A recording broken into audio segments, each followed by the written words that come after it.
коленях. Вот так, тогда сразу на колени.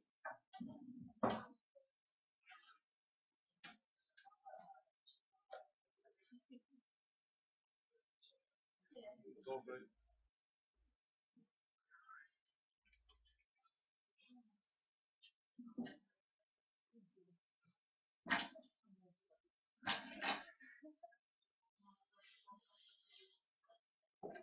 Всегда криво был.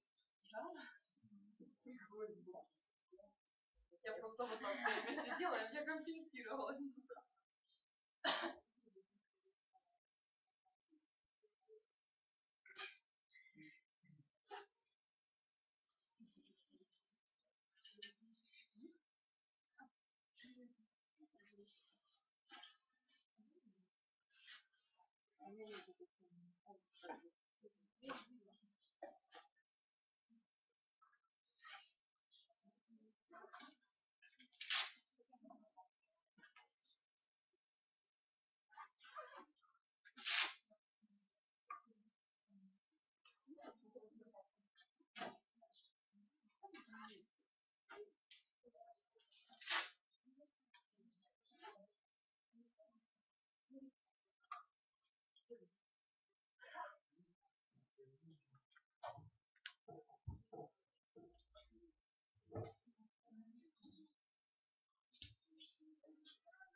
Беспалевно.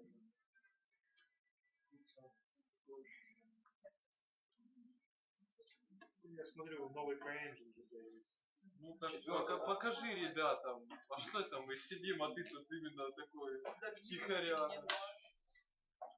По-моему, какой классный, да? Так это же не очень. Так потому что он онлайн. Конечно, не очень, если интернет медленный. Так зато они делают на него Monster Hunter наконец-то.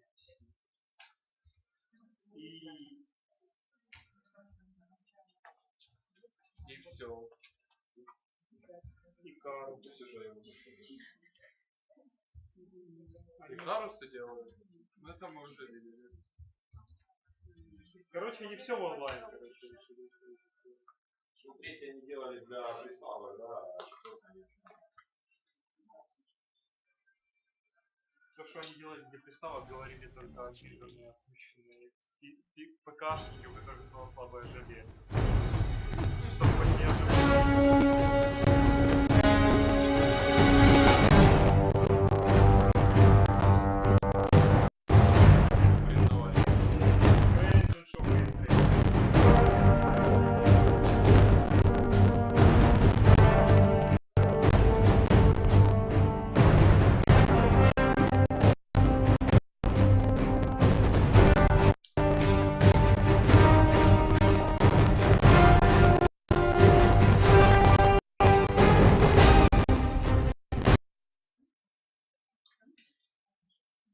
Это что, Райс на этом вышли? Да, Райс будет приходить.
Вот, кстати, то, что мы разбирали глаз, голова, вот это чувак делает рожи.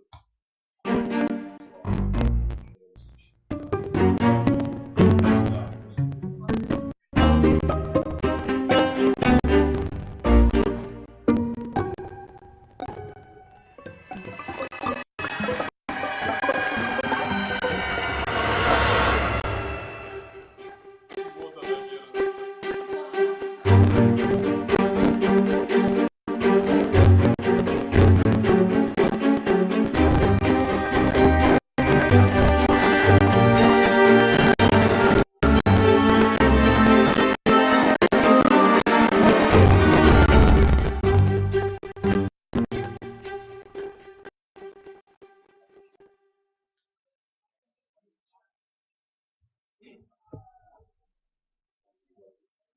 Это сам глаз, а вот это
Это по-любому космические технологии.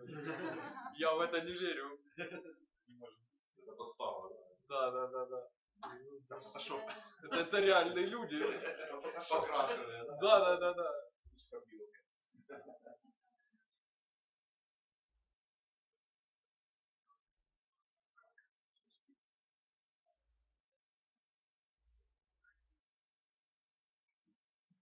Ну, кстати, что касается топологии, я не могу понять, здесь это нет.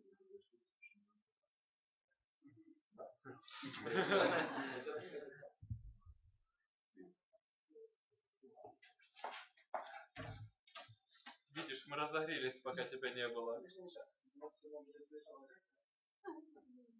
Опять? Что?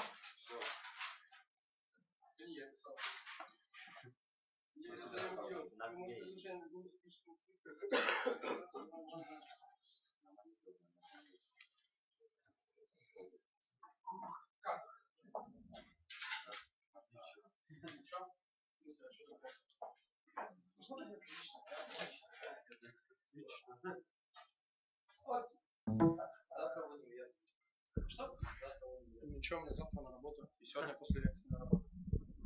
И послезавтра на работу.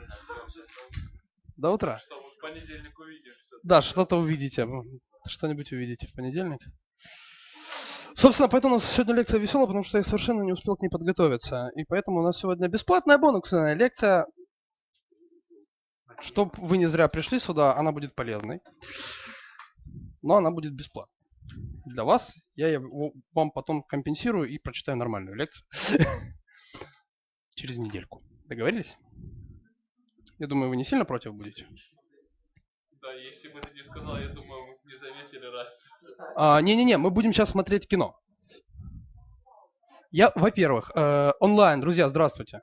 У меня пару моментов, Антон, привет, организационных. Во-первых, товарищи Батагов Павел, Иванов Данил, Посохов Дмитрий, Ткаченко Михаил, Фролович Илья, Чумак Михаил. Пожалуйста, после лекции подойдите ко мне. Есть такие? Кто-нибудь? Ничего страшного, не надо переживать. Нет никого вообще из этого списка? Мне кажется, что это продвинутые. Хорошо. Второй момент. Я хочу напомнить, что у вас на следующей неделе лекции по концепт-арту и суперсекретный концепт-арт, из которого мы выкрали специально для вас из 2D департмента Plarium. Он долго сопротивлялся, нам пришлось еще брать 5 человек, чтобы его просто там затащить сюда. Он сопротивлялся, дрался, кусался, но в итоге он согласился. Да, мы забрали у него паспорт. Он у вас читает, зовут его Стас, и следующую неделю он с вами. А я нет. Ну вот вы со Стасом. И еще момент. Костя, наша онлайн-поддержка, в отпуск уходит на недельку. С вами остается Лена. Аня, господи, что-то я вообще... Да, Аня, Киви.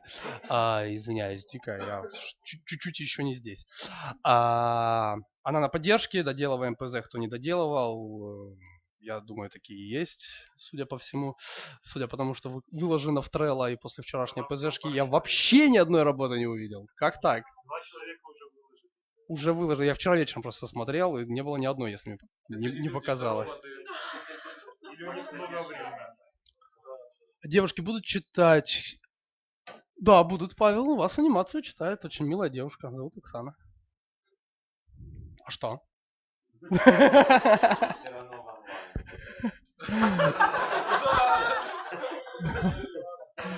Денис, здравствуйте, звук хороший. А мы ее видели? Да, вы ее видели. Так, и еще раз услышали, да, все насчет следующей недели. У вас на следующей неделе новый борд в Trello, посвященный концепт-графике, концепт-дизайну отдельный. И в борд по полигональному моделированию я сегодня и вчера добавил пару вещей. Я вот сейчас с них начну. Да, кто посмотрел? У кого не работает и кто не понял, что с этим делать? Пока не было необходимости. Но там под кнопочки для PSP вообще сам. Я сейчас быстренько покажу, как эта штука работает.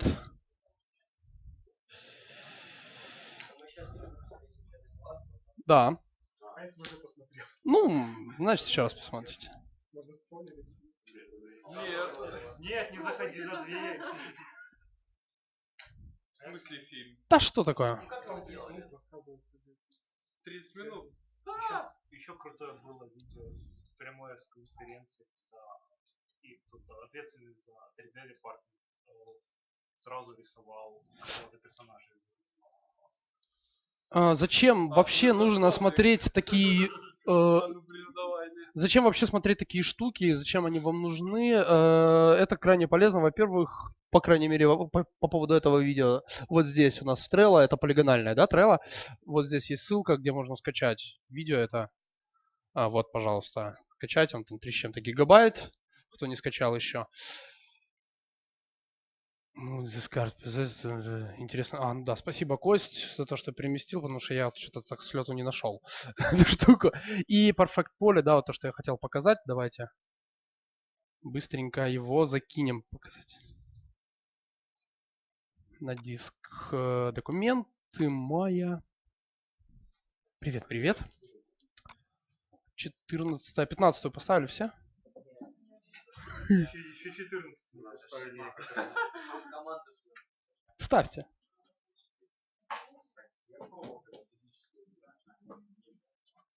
О, так тут есть уже. Да? Ну окей. Но есть же и триаловые версии. А? Я же сказал, все нормально. Триаловые версии, правильно? Триаловые версии. Денис, привет, пожалуйста, не показывайте сегодня, как PSP делать. Очень... Я не буду сегодня показывать, Михаил. Я только что говорил, что мы будем делать. Вы, видимо, только зашли. Вы, видимо, просто только подключились к нам. Так, еще раз для опоздавших. Сегодня лекции не будет, потому что я вот такой вот товарищ, я не подготовился сегодня к лекции, я не хочу вас заблудить в заблуждение. А я не говорил, это был не я. И просто чтобы вам какую-то ерунду не рассказывать, самому с лету не пытаться разобраться, то, что я хотел рассказать, собственно, я это сам в практике постоянно не использую, поэтому нужно время поковыряться перед тем, как вам объяснить нормальная ситуация. Вот, поэтому у нас сегодня бесплатный бонус лекция-просмотр кино, а нормальную лекцию мы проведем чуть позже. Ничего никуда не пропадает, не пугайтесь, пожалуйста. Ну вот, собственно, ситуация, я говорил, да, что могут быть форс-мажорные ситуации какие-то. Вот она, да? Да, вот она, форс-мажорная ситуация. В понедельник нужно сдать проект. Не мотоцикл, пожалуйста, давайте сегодня мы не будем ничего моделить, я вас умоляю. Я хочу 1,5 часа отдохнуть от компьютера, если это возможно. Я еще раз говорю, ничего никуда не пропадает. Будет нормальная лекция, но позже.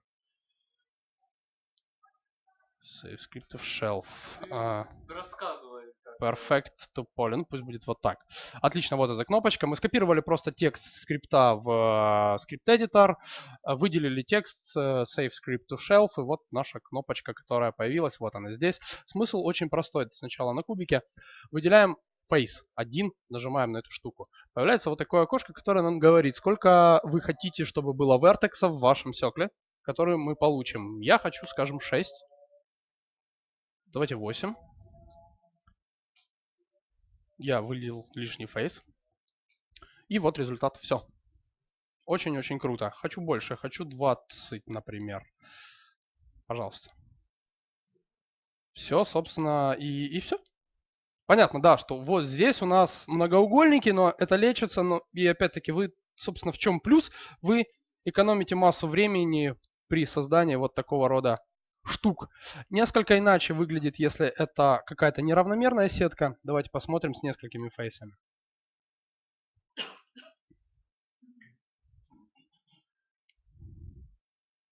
Так, можем здесь сделать еще парочку вот так. Я выделю здесь 2 фейса, сделаю то же самое. Он, видите, да, что делать, тем не менее, у меня есть сокол. Мне не нужно заботиться о том. Дальше я его без проблем могу сместить, куда мне нужно, да, и с ним работать. С такими вещами надо быть аккуратней, потому что вот у нас 3 фейса, да, возможно, лучше сделать вот так. Опять-таки. Иногда бывают вот такие вот вещи, но опять-таки, вы уже товарищи взрослые, вас не должно это пугать, это все легко лечится. Правильно?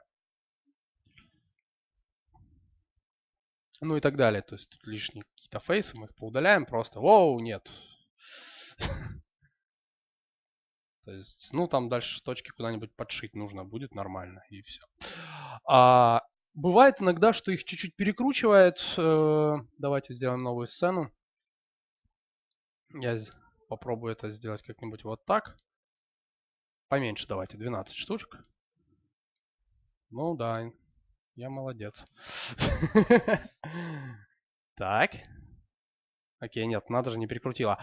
В таких ситуациях, когда у меня вот такая вот поверхность, да, нужно двигать его относительно нормали. Помните об этом. Normal average. Иногда его переворачивает, его просто нужно провернуть как-то. То есть как-то перекашивается эйджи, вы просто его проворачиваете и дальше продолжаете работать. Офигенно экономит время, честное слово. Пользуйтесь, отличная штука. Есть в Trello. Угу. В плане создания такого рода отверстий. Классный скрипт. Скажите, пожалуйста, где в интернете подобные полезности искать? Михаил, есть масса замечательных сайтов. Я сейчас с лету, не знаю, мая. Google, Maya Scripts. Вот, Creative Crash, например, сайтик. Вот так он выглядит. Здесь есть масса всего. И так далее. Ребят, правда, их много разных. Ну, вот один из них. Есть сайт... Сейчас. Нет, не бесплатные. Да, что-то качал. То есть, ну, действительно, правда, много классных штук есть. Ну, вот вам пример тоже. Какой-то скрипт для создания колючей проволоки, да. Иногда бывает нужно. Естественно, вы можете это сделать сами, вручную, распределять объекты вдоль кривой, анимация вдоль кривой и так далее, но в какой-то момент вы понимаете, что вам надо сделать для какого-то таска много колючей проволоки, и вы просто экономите себе время каким-нибудь вот таким вот чудесным образом. Окей. Хорошо. Денис, подскажите, пожалуйста, а под Max встречал такой скрипт? В Max есть стандартный инструмент, который делает то же самое и немного более качественно. Поэтому, Александр. Находится он в... Сейчас, секунду. Я не помню, где он находится. Я же как бы не максер. Там Next Gen Tools, или как там эта штука, панель называется.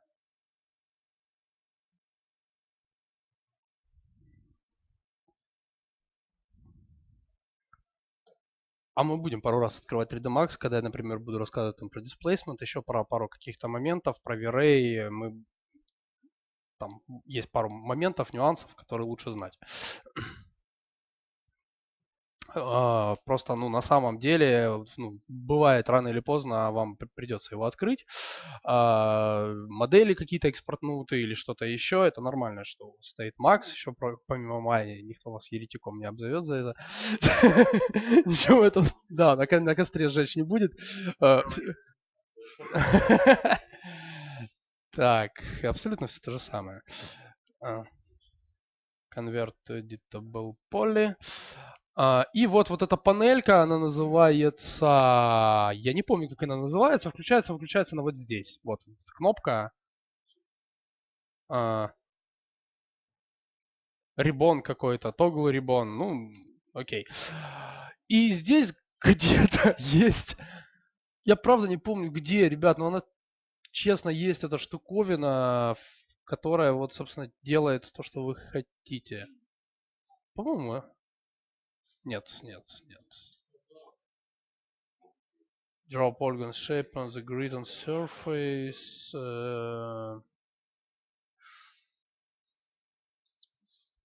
Нет.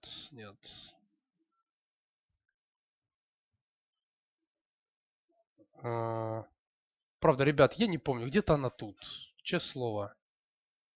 Тут у нас есть еще что-то. Вот, Subdivisions. Должно быть где-то... Давайте я не буду сейчас искать. Я не максер. Я вот максимум, что в Максе делаю, это настройка освещения, шейдеров, рендер. Да. По моделингу это не ко мне. Там как V-Ray в Максе настроить без проблем. Или шейдер какой-нибудь хитрый. Хорошо. Итак. Там. Кино. Last of Us. Субтитрами. Друзья, в онлайне, если будет тормозить трансляция, вы можете скачать, то есть если сейчас не хотите смотреть, скачать в Trello есть ссылка, качайте, смотрите. Это обязательно, считайте это домашним заданием на выходным, обязательно нужно посмотреть. Я не договорил. Такие видео массу полезного несут. Во-первых, вы видите, как процесс организован в больших компаниях, в больших студиях, как за рубежом. На самом деле у нас очень похоже все организовано, я бы сказал, очень-очень похоже. В некоторых моментах даже лучше, в некоторых хуже. И понимание вообще всего процесса, создания каких-то роликов, в данной ситуации игр, расширяет кругозор. Плюс вдохновлялка крутая. А вы не подготовились. Пошел за пивом. Константин, я дико извиняюсь, но вот так случилось. Я предупреждал, что могут быть форс-мажоры. Еще в начале курса. Нет, если ничего не будет, сегодня больше ничего не будет, Павел, отдыхайте, качайте кино, смотрите. Еще раз, пардон за ситуацию.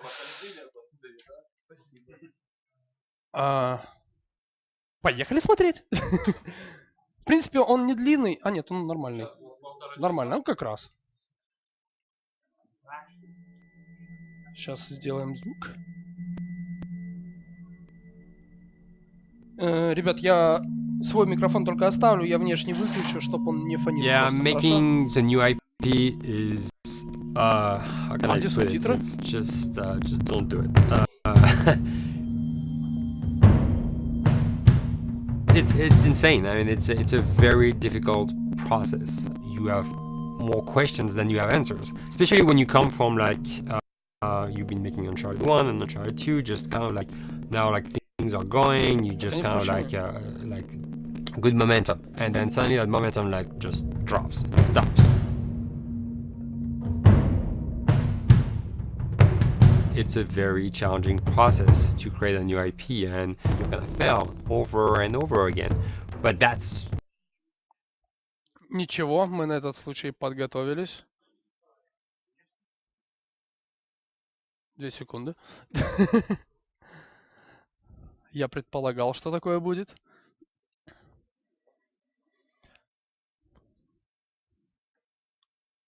По зоду ставлю на... по ходу ставлю на закачку, это такие слайд-шоу. Да, я, собственно, для этого и выкладывал. Да. Сейчас мы быстренько поставим, потому что какие-то есть вопросы не по теме. Не по матчасти. Давайте просто отвлеченные какие-то вопросы вот сегодня, пожалуйста. Не как что-нибудь сделать, а что-нибудь вообще в целом. Да, жизни. Я на самом деле сегодня, я рюкзак забыл в машине, класс. С собой взял артбук по тачкам вторым, я вам в прошлый раз там начал рассказывать про тачки вторые, хотел вам показать кое-что, ну ладно, в следующий раз. Я его с собой взял и оставил внизу, ну ладно. Посмотрели? Офигенный мультик.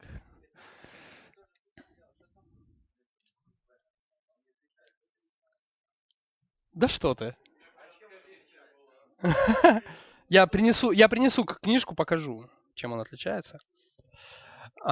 Почему освещение шейдеров в Максе настраиваешь? Ну, так сложилось исторически, что наш 3D департмент, ребята-моделеры, большая часть из них работает в 3D Max, и мы много, почти все визуализируем в 3D Max. Анимация идет в мая, часть VFX в мая, риг в мая, а рендер финальный в Максе, только потому что есть уже модели с настроенными материалами. Ну, как правило, их на самом деле приходится перенастраивать. Но, тем не менее, ну вот так сложилось исторически. Может быть, перейдем на Арнольд и на Майю. Посмотрим. Да.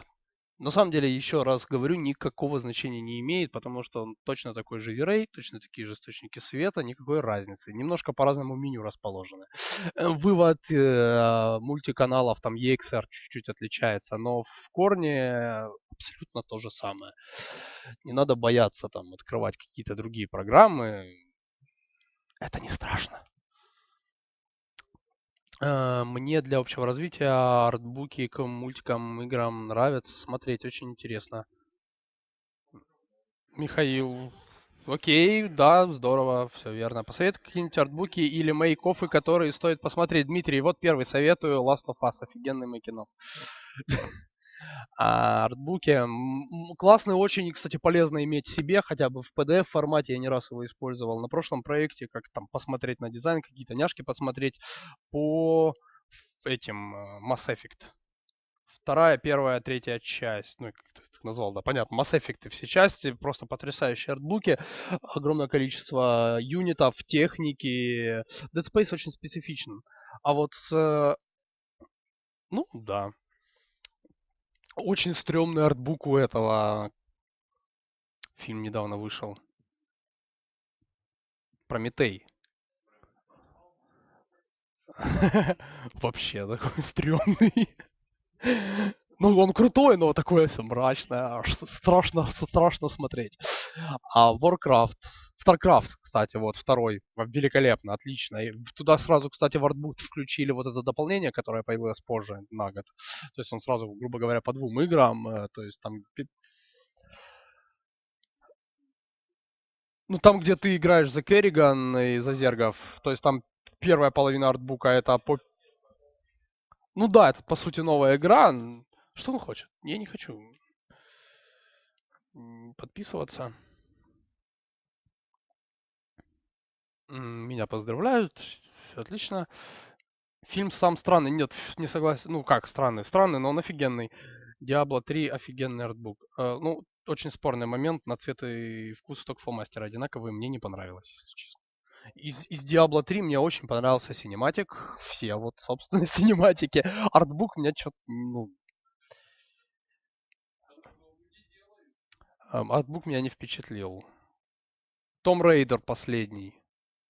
Офигенный артбук. Отлично. Игра отличная. И артбук отличный.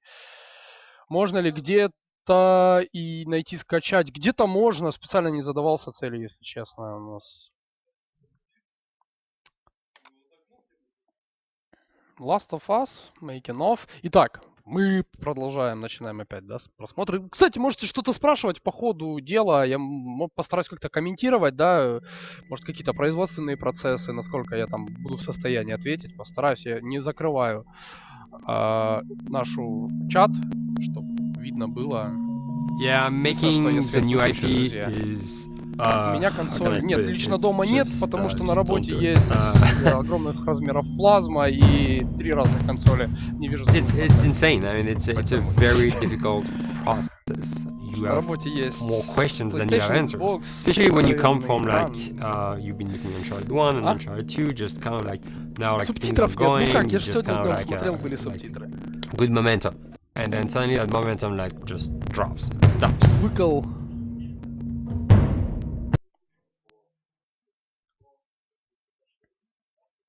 Денис, как скачать фильм Истрела? У меня требует... Что? Ключ? Так, как скачать фильм Истрела? Там просто ссылка на сайт, вы переходите по ссылке, и там без паролей, без регистрации, просто скачивание. Без смс. Вот эта ссылка, нажимаем на эту ссылку.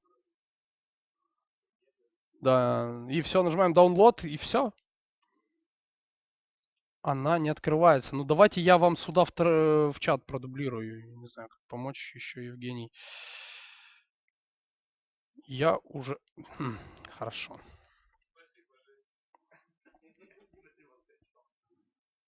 Так. Погнали.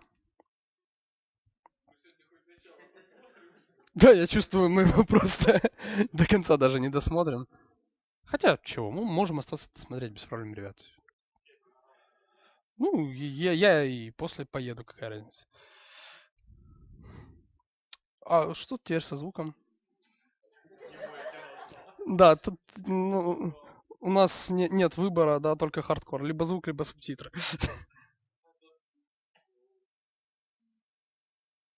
Португальский. Так, давайте я еще раз это сделаю. Может, я где-то тут его погасил. Это как что-то сегодня не мой день.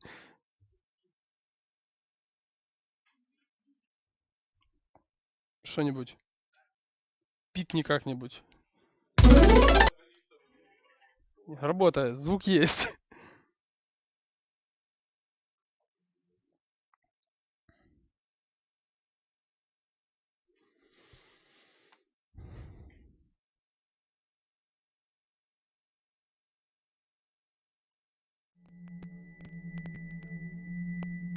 Ура, есть звук.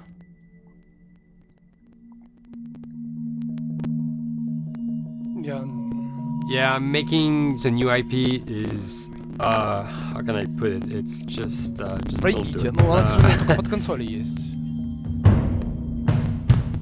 It's insane. I mean, it's a Игра very потрясающая, difficult очень рекомендую. process. You have more questions than you Я have answers. давно ничего Especially when you похожего come from like you've been making Uncharted 1 and Uncharted 2, just kind of like now like things are going, you just kind of like good momentum, and then suddenly that momentum like just drops, it stops. It's a very challenging process to create a new IP, and you're gonna fail over and over again, but that's what it takes. New IPs are really hard. They're hard because you don't know what's fun yet. You're building new tech, new AI, establishing new characters, new art, all this. You don't get to get that controller in your hand for like 6 months to a year. You don't know. You don't know what it is yet. I remember like ages ago coming on the project and what are the infected going to do?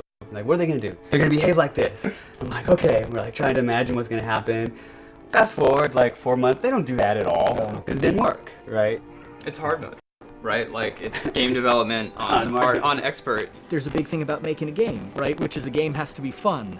You get your first build where everything's working. You got player mechanics. You can walk around the world. You can shoot. You can melee attack people. You've got the AI, and they're very intelligent, very difficult. And it's totally not fun because they snuck up behind you and murdered you in a second, and there was no way to figure out what was плюс going к on. скиллу, там, плюс 3, плюс 4, если борода есть. Не, я прикалываюсь, конечно, но на самом деле, да. Я вас уверяю, эти бородатые дядьки точно такие же, как и вы. Ничего там сверхъестественного нет. Я вот, собственно, пытаюсь это донести.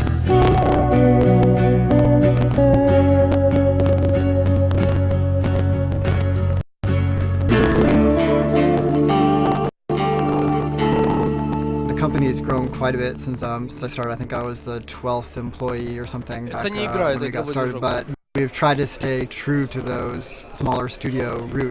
I've been here for 16, going 16 years. There's just no reason to leave. I just like the environment here. It's very non-corporate. I think the way we work on Dialogue is kind of special because we don't really like hierarchy or bureaucracy, and no one is really just a manager here. Naughty Dog has a very flat structure. We pretty much all report to the co-presidents and the game directors. I always tell people when we hire them, just like, my job is going to be able to trust you, and that's what I want. I want you to do something and you go with it, and I know it's going to get done. We believe in innovation, we believe in collaboration, and we believe in the people making the game working directly with each other.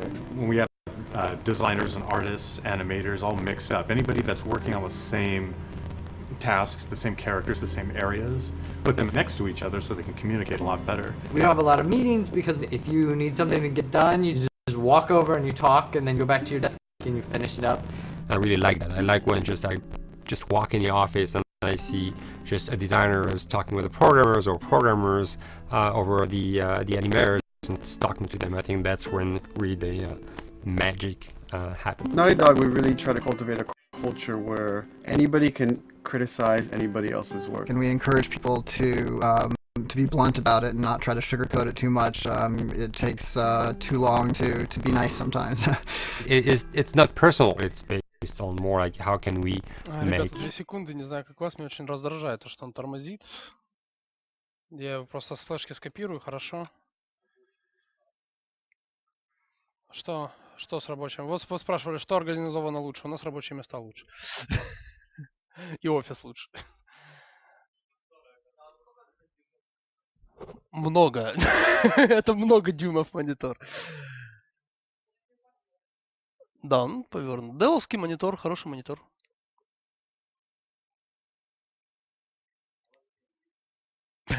Ну, я думаю, так, чё, вполне. Денис, это нормально, что слышно только тебя, а видео нет? Нет, не нормально. Ребят, насчет видеотрансляции, не знаю, у вас там точно слайд-шоу какое-то будет. Я бы рекомендовал вам скачать и посмотреть, как-то это нормально. Или параллельно запустите, да. Ну что, 3 гигабайта скачивается. Неужели долго? Я думаю, это 15 минут максимум.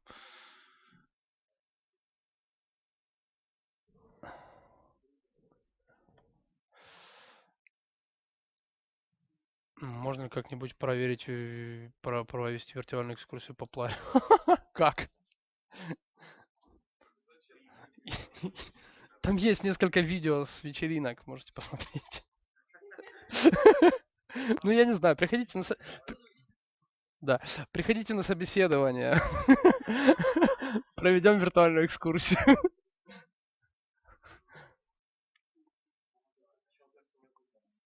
Будут ли у нас учить, как создавать задний фон для моделей не 3D? Нет, рисовать вас учить на этом курсе не будут. Это несколько другие вещи. Тут я вас уверяю, нужно высшее, ну, очень желательно высшее художественное образование. Matte Paint дело такое. Не, понятно, что я не спорю, можно самому, конечно, научиться, но это немножко другие вещи. Такой задник. Ну, ребят. Вы же каждый день по часу фотошопом занимаетесь. Я думаю, что таких вещей, как сделать такую штуку, вопросов уже не должно возникать. Ну, что тут?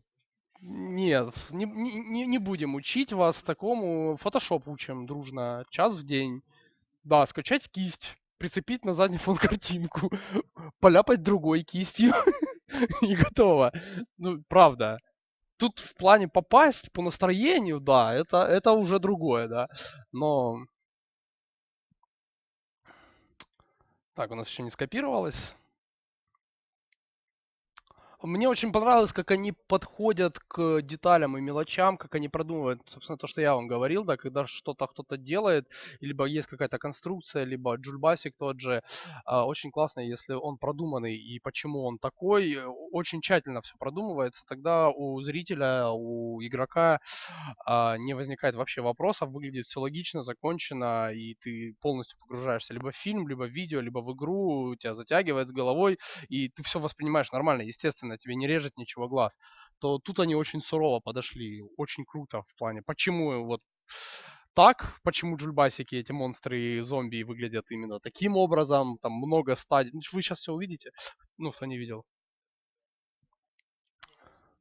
Кто не видел, сейчас все поймете. И это на самом деле вот эта стадия препродакшена, она очень-очень важна. Я думаю, что она важна даже более, чем следующие. Ну, как минимум, так же важна, не меньше. Так, давайте там, да? We have designers and artists, animators, all mixed up. Anybody that's working on the same tasks, the same characters, the same areas, put them next to each other so they can communicate a lot better. We don't have a lot of meetings because if you need something to get done, you just walk over and you talk, and then you go back to your desk and you finish it up. And I really like that. I like when I just walk in the office and I see just designers talking with programmers or programmers over the animators and talking to them. I think that's when really the magic happens. Naughty Dog, we really try to cultivate a culture where anybody can criticize anybody else's work. And we encourage people to be blunt about it and not try to sugarcoat it too much. It takes too long to be nice sometimes. It's not personal, it's based on more like how can we make a better game. We want everybody to have a voice. We want to cut out all the bullshit if we can. Making sure that people are making decisions not based on ego, but what is going to benefit the game. When you see that people trust your opinion and that they value it, it's such a great feeling. You really feel like you're working as a team on a collaborative effort. We want to sort of remember where we came from and you know why we were successful then and try to continue that success now. We make games. Окей, я имею в виду объективную критику, обоснованную. Знаешь что-то? Мне не нравится. Почему? Просто не нравится.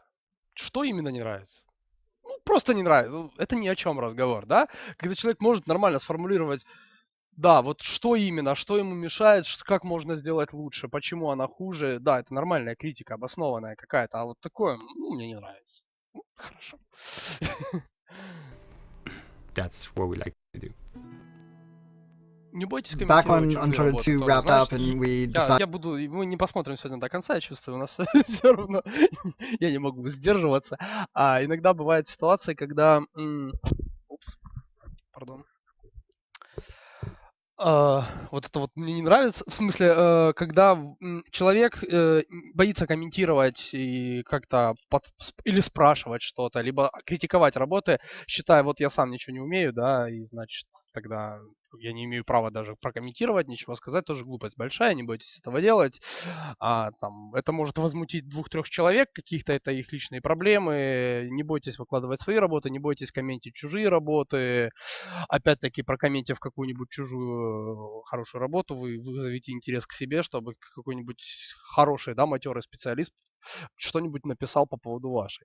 То есть это, опять-таки, плюс будет только вам. Угу. That we were going to build the second team and create a new project, we kicked around a lot of ideas. One of the very earliest ideas was to go back to Jack and Daxter.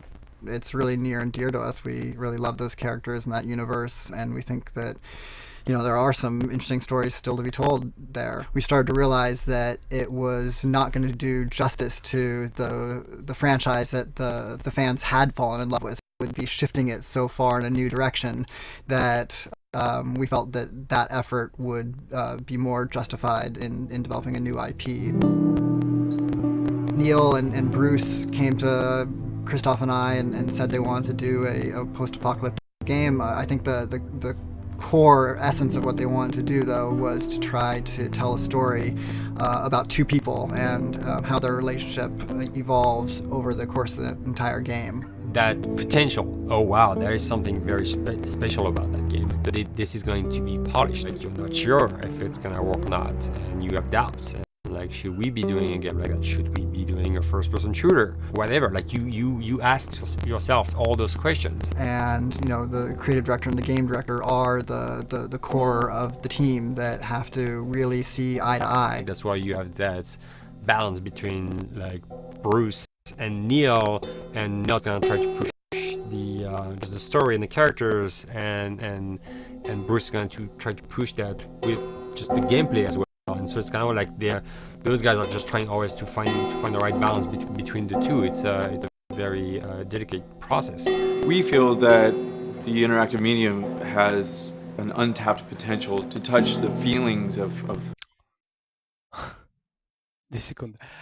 Дадите ли вы нам ТЗ проект, который могут дать на реальном рабочем месте? Святослав, боюсь, если я вам дам такое ТЗ, то вы сейчас с ним не справитесь.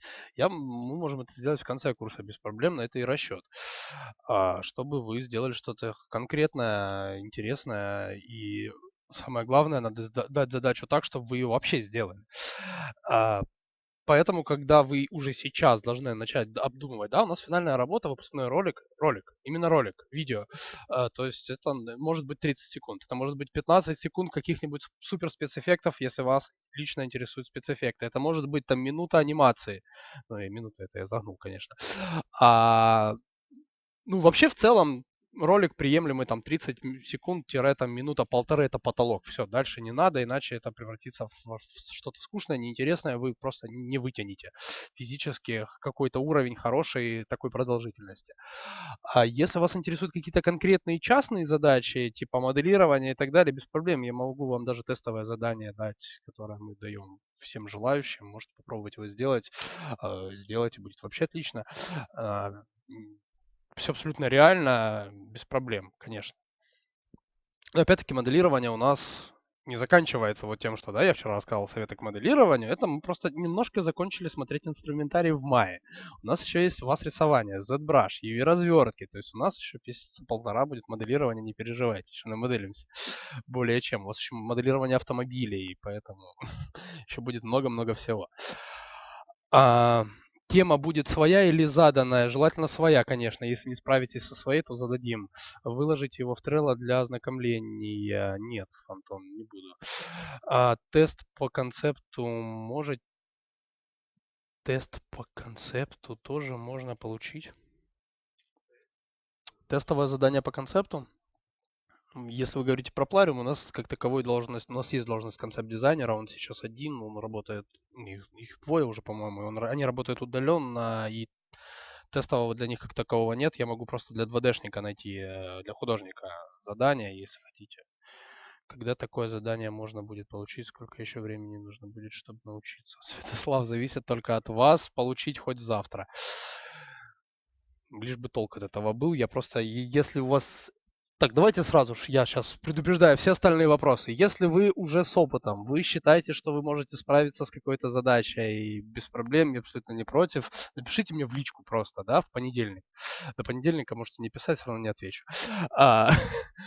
В Skype я без проблем вышлю вам тестовые задания, опять-таки при условии, что вы вышлете свои портфолио и резюме.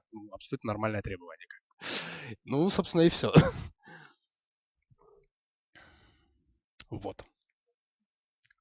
2D так 2D, ребят, без проблем. You have that connectivity, the fact that I'm actually in the world ну это абсолютно нормальное требование. in what's happening on the screen in front of me gives us some sort of advantage to make you feel Для тех, кто connected только with what's начинает, actually happening. At Naughty Dog, that's what we're trying to do is pair если story вы and gameplay нормально together. работаете в процессе If курса, we у can вас make you будет feel портфолио like к его you're окончанию, я вам это actually гарантирую. with these characters on a journey and you're invested in those stories and those characters, then you're feeling in theory, the same thing that they're feeling. As the story evolved and took different shapes and different forms, the thing that was always there was Joel and Ellie. And because of that, everything kind of grew out of that relationship.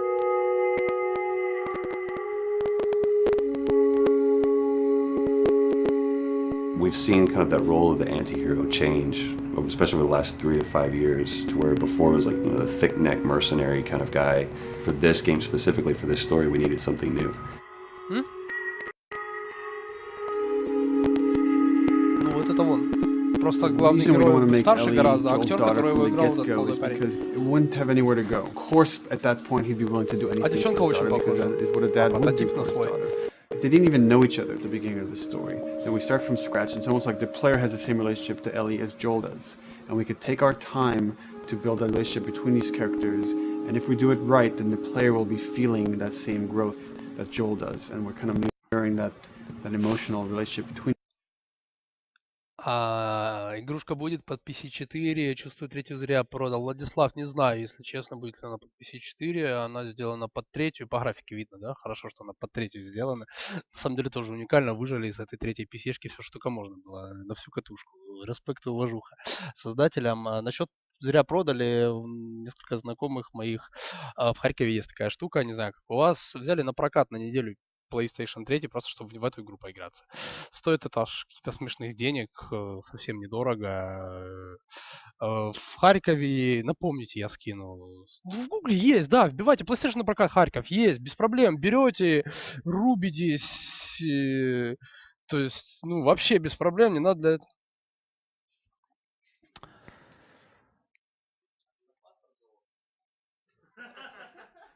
The two.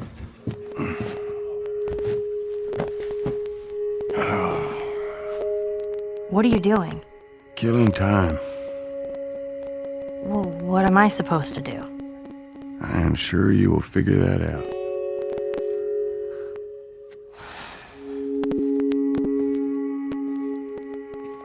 Модели, как, кстати, все в ZBrush делались. The watch is broken. It's exciting that Neil wrote something like this, where he's like, I don't want to make the stereotypical characters. I want to make real people in this crazy situation and these forced to make decisions that are really tough. Like, what would we be like in those situations?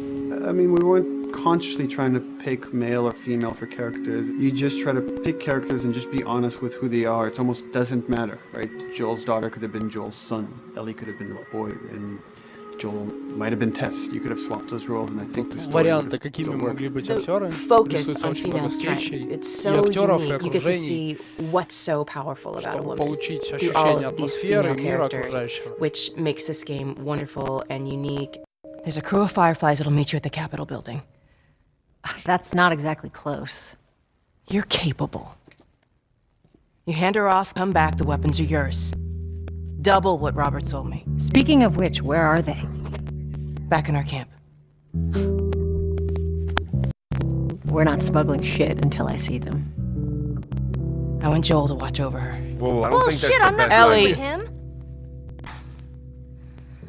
How do you know them?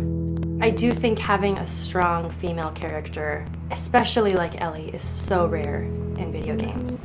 And as a gamer, and more specifically a female gamer, it's frustrating to me because I'll see sort of the stereotypical female character where she's amazingly beautiful and huge boobs, and she's there to be either the love interest or just because they're like, well, we need to throw a chick in here. We've seen the strong woman or we've seen the weak woman. We haven't necessarily seen the empowered woman from this kind of standpoint. There's that beautiful scene where Joel finds her inside the house and she's reading through this girl's journal going, is this really what they used to worry about? What shirt do I wear and what boy am I going to go out with? You know, and to be met with those first world problems that we deal with every day and go, how trivial is all of this? I think it's going to resonate a lot, not just with, you know, a female audience, but with a male audience as well. The thing that was intriguing to me after the fact is knowing that we're kind of creating a female action hero in a way, and this is her origin story with Ellie. To sort of be such a strong female character that is completely normal looking, regular t-shirt and jeans, and she's 14 and she is still a total badass, is really exciting to be part of that. There's so few non-sexualized women in video games, especially in the main role, that we were kind of proud that we were creating one. It's very complex, and without the players knowing it, she becomes the protagonist by the end of the story. And that's why she's in the front of the box, and that's why we've been promoting the two of them together so much. Who's there? It is a dual protagonist game, and yeah, I guess I get nervous to think about it in that way.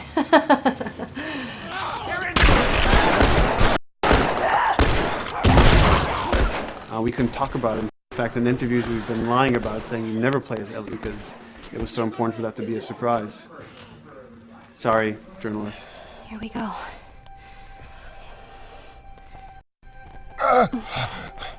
Sorry.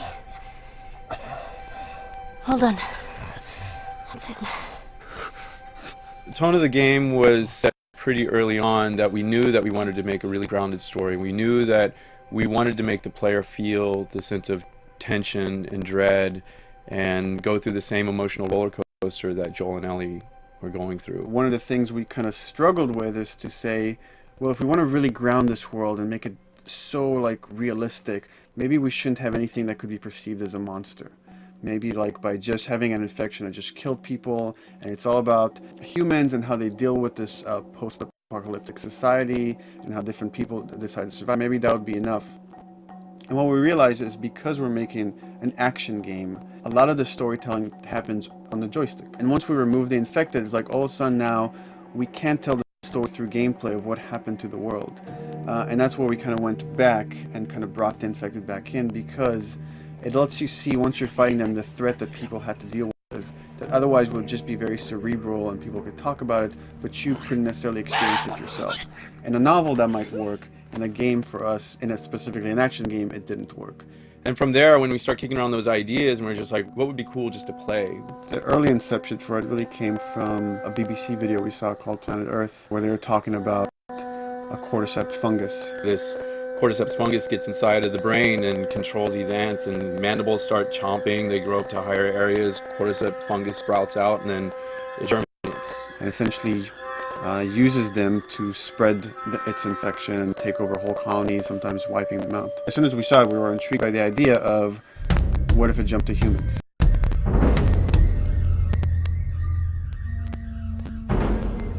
So what would happen? How would people react? What would happen to society? As we're trying to develop the look of the infected, we went through so many different iterations, some that looked really alien and subhuman, some that looked just essentially like zombies, and we couldn't find like an original place for them. But one of our artists just did this kind of photo mashup where he took a bunch of images of diseases or images of fungal overgrowth, and he kind of mashed it all together and he threw it on this person. It was a very iterative process, making sure that the fungus felt properly integrated, like it was part of the body, growing out of the body.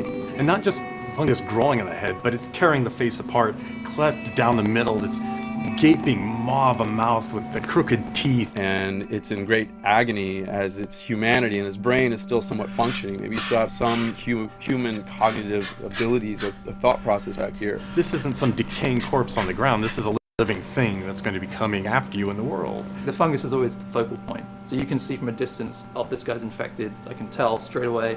In fungus, they have these beautiful saturated colors, and we really like that contrast of this something so horrific that it's going to like stop at nothing, its relentless force of death, and yet elements of it are beautiful. It's not just about gore. It's not just about everything about it being scary, because to us it's actually scarier when things on it are somewhat benign or somewhat beautiful.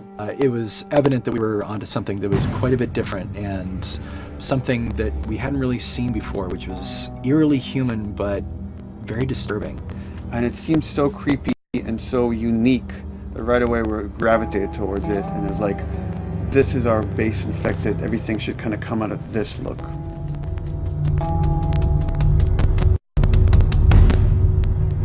So once we had this idea of the face-splitting kind of look that eventually became what we called the clicker stage.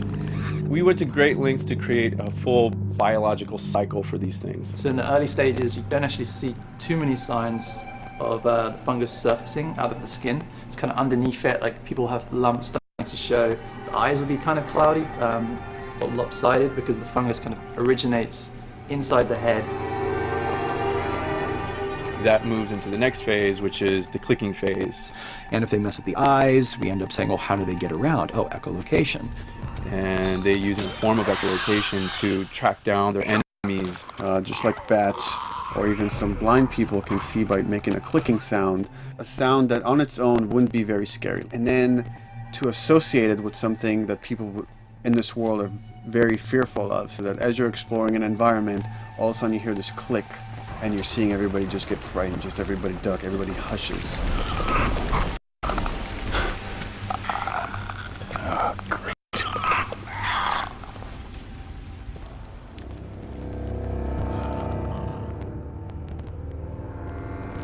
The bloater is the most severe of the stages. So large pieces of the body has been replaced by these kind of fungal plates. The fungus completely takes over the body and blooms. They're kind of covered in things that have been growing on them. Things like moss and like little life on life kind of. What the fuck is that? When an infected feels like it's going to die, it finds like a dark corner and it becomes part of the environment. The human elements aren't there anymore. And then the body is gone. They lay down and sprout and then spew spores. And if people can breathe those spores, they become infected as well. It all had to kind of make sense of how each stage flowed from one to the other. And that's hopefully how we've created a world that you can kind of look through it and understand the science behind it and say, I could buy this, I could get into this.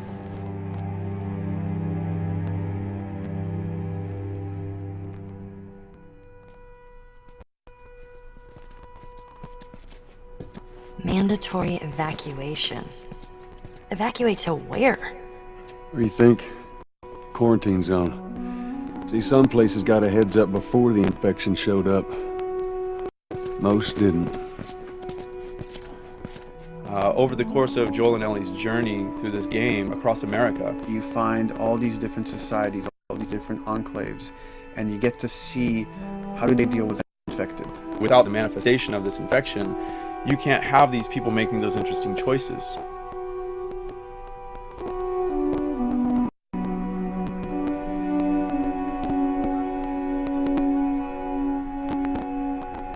The world we decided was actually its own character, really grounded with a lot of texture. What happens, after 20 years of the fall of man, when no one's taking care of anything. This book called The World Without Us describes in detail how much fighting on a day-to-day basis we have to do to keep nature back. And once you stop doing that, how quickly nature can reclaim that. As they talk about New York, and how every day they pump water out of the subway system. That system breaks down within 2 days, the whole city is flooded. And once water gets introduced, then structures collapse pretty quickly. Trees will sprout, and wind will carry those seeds over, and gutters get clogged, and then when it rains, water fills up, and then pretty soon you have vegetation growing over there, and once you have vegetation, concrete breaks pretty easily for when there's a tree and roots breaking through that. Even some of the stuff we did on Uncharted, exploration of how temples were ruined. What if you took those ideas and put them in Pittsburgh or Boston? And obviously right when that happened, you can imagine that being pretty terrible to look at. But you think about 20 years later, and with rainwater filling up those sinkholes and those becoming like little marshes with lily pads in them. We had this wonderful piece of concept art we developed really early on, and there are all of these wild animals that have escaped from a zoo and over the past 20 years have bred, and now they have herds roaming these cities. And that's something that tells you that life goes on and this world is worth saving.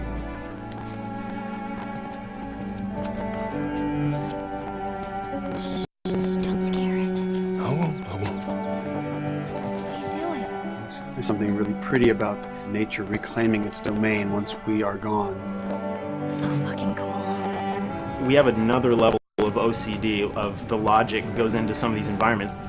Water damage seeps in, and then that creates some little moss growing on the floor, or a tree radiates energy from its base, and that over time starts to melt the snow around it. And that's the reason why you'd see those like rings of leaves showing through in the snow. That gives it that extra, believability. This is pitch art. I'll try to start with an idea that conveys sort of the feel of the environment. Something like this, very brushstrokey, very painterly. You can see not a lot of detail, just energy and conveying a mood.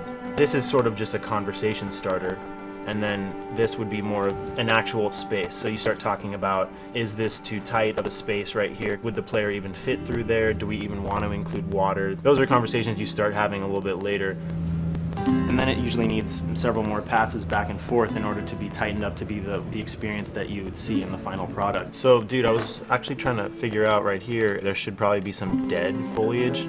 It might be cool to see some of the dead stuff around the edges of the green, or like even spilling out into the street. Maybe what we do is, in some of these areas, we use it as like a transition from the actual concrete to the side of the building. So like they're almost sitting on top of a bed of dead foliage, like that really rich kind of like orangey brown color. Sienna or something would be nice. Something real cheddary.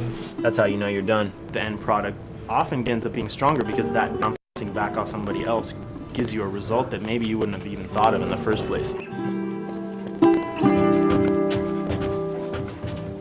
All right, here's the bridge. That's our way out of here. As far as concept art goes, definitely the ultimate goal is just helping everybody as much as possible. Me and the background artist will work together. I'll often just go to them because they've got like a really, really good like visual imagination. At some point, you came in almost like flat on. So that's kind of good because the bus station is right in your peripheral view and you're probably going to enter the bus station. You're probably not going to get lost. But it doesn't at all utilize this cool architecture here, like the bus station sign. Like that's a really distinctive silhouette and it's a really interesting sort of architectural detail. So we changed the entrance. Look at that. Another city, another abandoned quarantine. I think it's a better composition anyway. It's not so like symmetrical.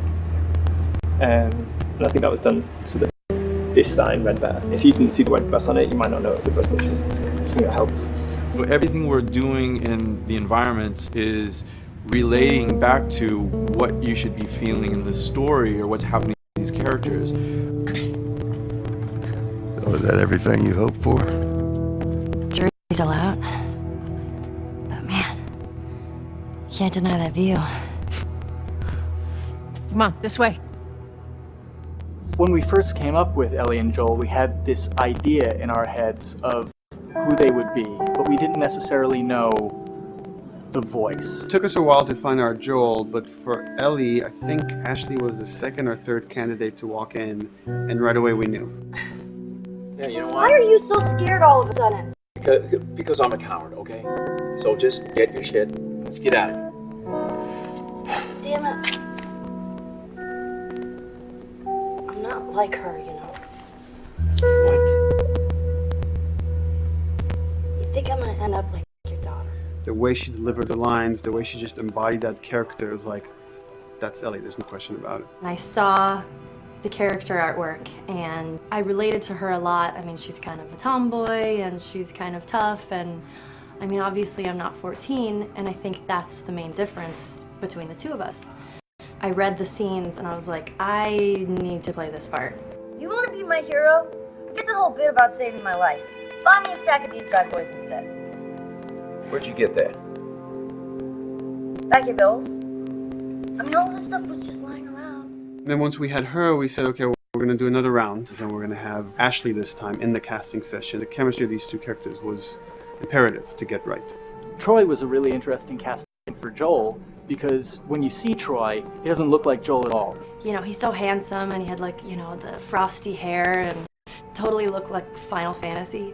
And so I'm like, yeah, I don't know. He's like this tall, pretty.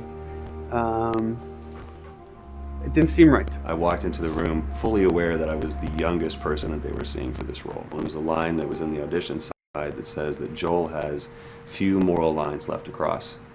And so that became the anchor point to the character. But then as soon as he spoke, and he had the grit in his voice. Warm, yet kind of dangerous. And his movement is just like, you bought into it. Why are you so scared all of a sudden? Because I'm a big coward, okay? Now pack up your shit and let's go! God damn it. I'm not hurt, you know. What? You think I'm gonna end up like your daughter? Lily, you are treading on some very thin ice right now. It was Ellie and Joel. After he read, it was just like that was it. I've done some video games in the past, but to be handed the mantle of a franchise like this was a pretty big honor. Is she alive? She's alive. She's David's newest pet. Ah! Where? In the town. She's in the town. You marked on the map. It better be the same exact spot your buddy points to. Neil pulled me aside one day, and he said, I have some ideas. And as you're well aware, Neil is a little twisted. He came up with this character, and, you know, I just jumped at it. It was such a departure from everything I've done here for Naughty Dog, to say the least. Ты молчишь или звука нет? Я здесь. Name's David. Я молчу. This here's my friend James. Да, ребят, секунду, да, в чем вопрос? Нет.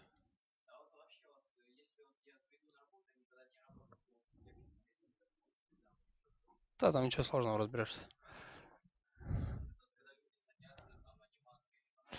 Но обычно с такой системой, когда ее покупают в большие студии и учат, да, есть персонал, который учит персонал текущей компании работать с этой техникой. Это нормально абсолютно. То есть учат собирать все это, настраивать, снимать и так далее. Ничего в этом такого страшного нет. Я говорю, не надо ничего бояться. Все нормально. Women, children. They're all very, very hungry. To be able to put on a voice that, you know, hopefully a lot of people won't know, won't notice that it's even me. Because we didn't want him to be Drake. Drake eating people, that's a whole nother game. How'd you put it? Как вам Макинов? Как вам? Tiny pieces. See you tomorrow, Ellie. You know, certain voices that I can do wouldn't fit the David's artwork, but he showed me the art, and I said maybe it's something like this, where everything's, you know, it's very quiet, and just, you know, he's not really sure, and the voice can break a little. And he just looked, he goes, yeah, that's it. So I'd love to tell you, we hashed it over and we talked. No, it was, it's just, I looked at the picture and I tried something, he said, yeah. A few weeks back, I sent a group of men out a nearby town to look for food. Only a few came back. And turns out that the others had been slaughtered by a crazy man. And get this, he was with a little girl. You see, everything happens for a reason. Ashley, she brought humor to it. She just has some really great comedic timing. The way she reacts to the things around the world with a little bit of sarcasm, that teen kind of like trying to get a rise out of you. Now watch your step as you're going out, because it's going to be a little... It just brought a certain levity to the story that the story needed. You didn't even realize it needed it until she started doing some of that stuff. Oh, I'm sure your friend will be missing this tonight. Mm-hmm. It's light on the reading, but it's got some interesting photos. Now, that ain't for kids. Whoa! How the hell would he even walk around with that thing? Get rid of that. Well, hold your horses. I want to see what all the fuss is about. Oh, why are these all stuck together? I'm just fucking with you. Bye-bye, dude. Throughout the course of shooting over these past couple of years, Ellie and I have kind of morphed into each other, which I know sounds so cheesy.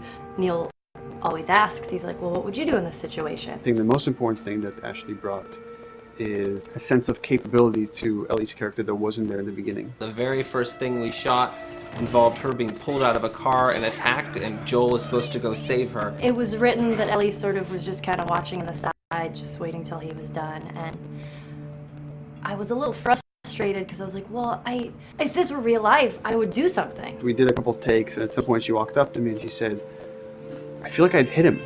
So we added in a part that, you know, right there off the bat, she's not just this damsel in distress. Right there, she wanted to fight back from her very first day of shooting. We didn't have it right initially. She needs to be more capable than initially we thought she would be, and actually that made us go back and rethink combat and rethink a lot of the areas in the game. And now she was going to take a much more active part.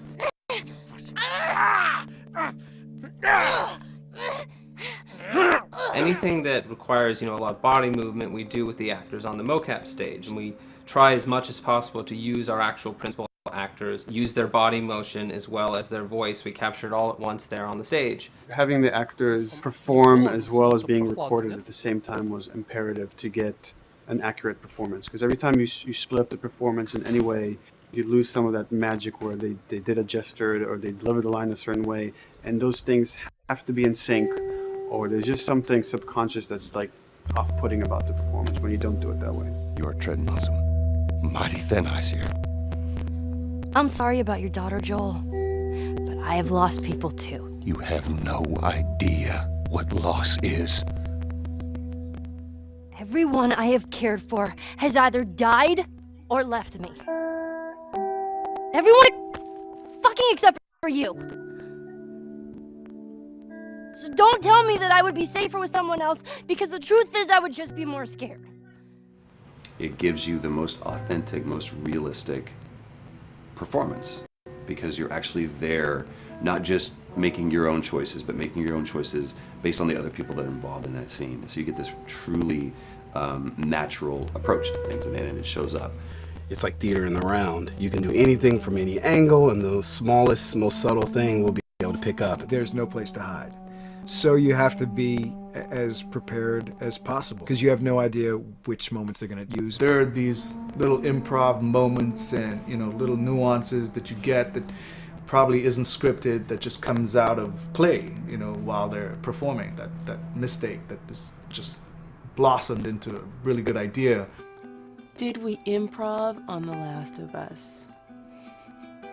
Yes. Yes, we did.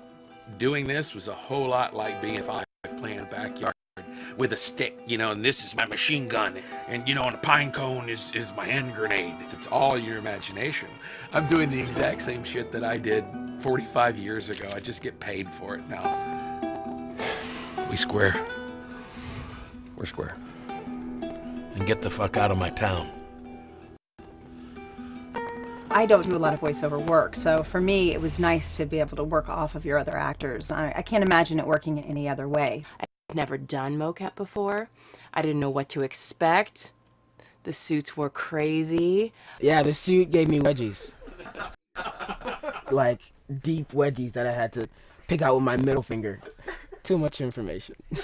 Just how damn sexy I look in a motion capture suit.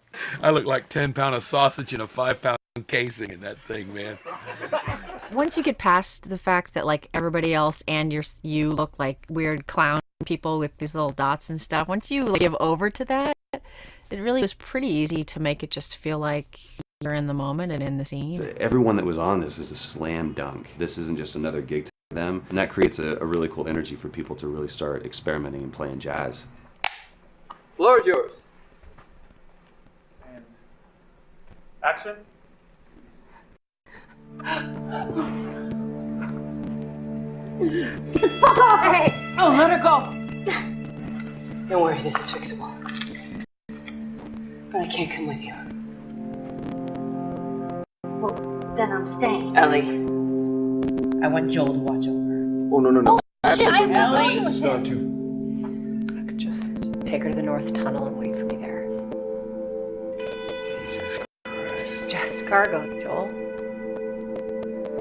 How do you know them? We craft the scene out until it has a good feel, and then we pass it off to animation to clean it up. Real life motions don't necessarily always translate into gameplay. There's something that's usually missing, so we have to, maybe enhance the gesture or enhance the shoulder movements or a breath that you want to be able to feel, but you don't really see it, so you can't really feel it unless you see it.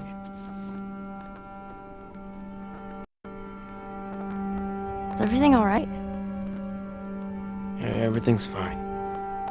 I could have him lean in here a little bit more, like this, take his hand down.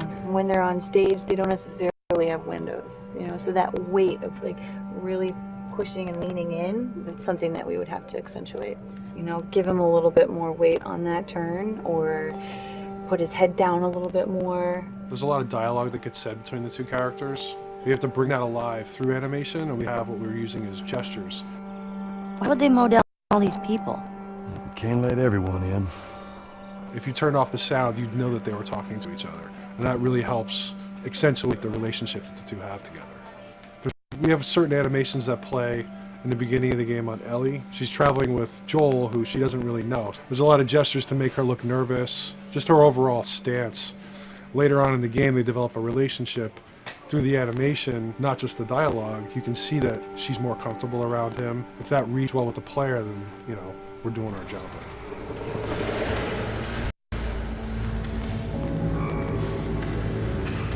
You want her to look scared when she gets a gun. You want her to look scared of the gun. So if she's gonna aim, she wouldn't be like super trained aim. She would be more like some scared. But at the same time, it needs to look cool and feel cool to the player that plays. It's really just these little tiny details that we're doing, and it's coming across. It's working out well.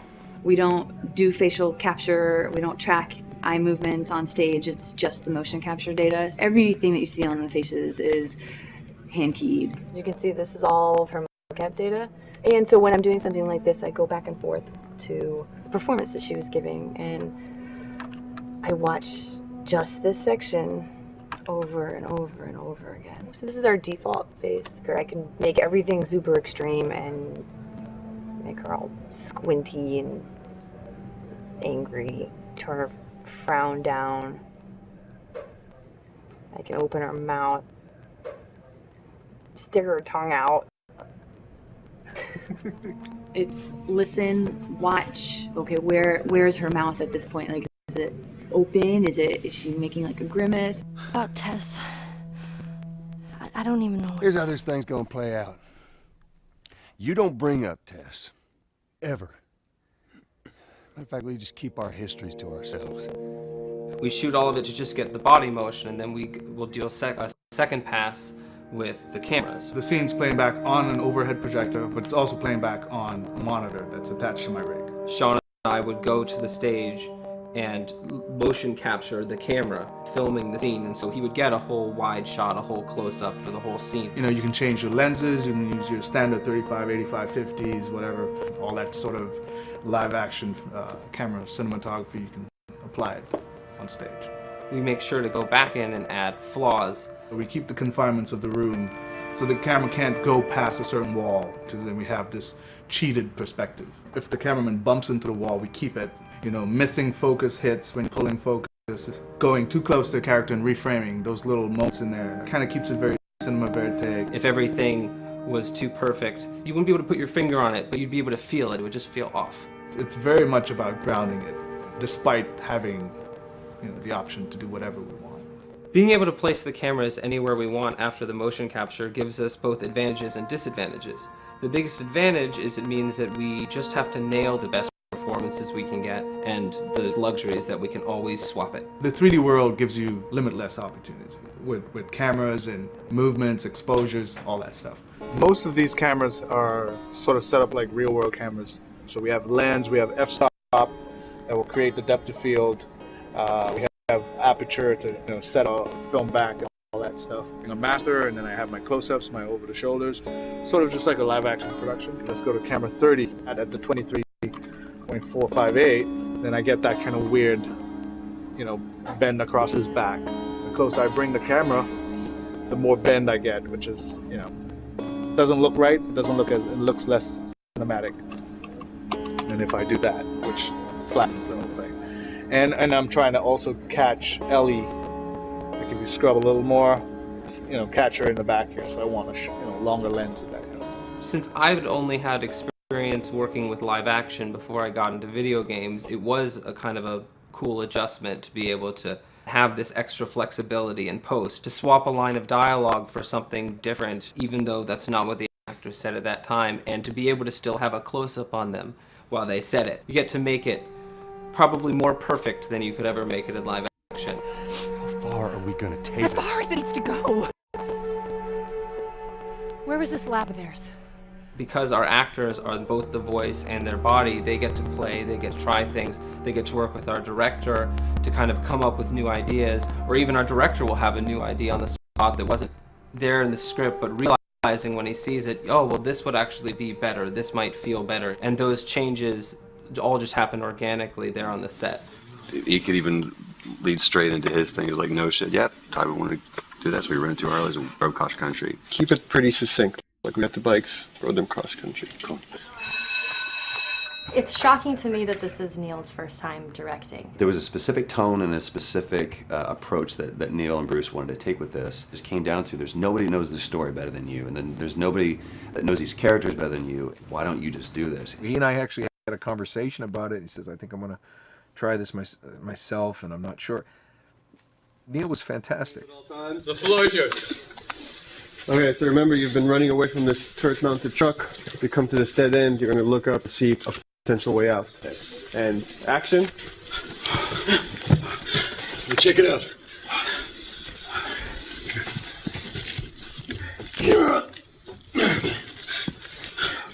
I mean, his writing is honest, and it's dangerous, and it's natural. And I love his economy of words. He doesn't hit everything on the nose, so it leaves it open for you to interpret some nuances and things like that. The entire process is collaborative, but really it's led by Neil's willingness to change and flow and decide something doesn't work, fix it right there in the moment.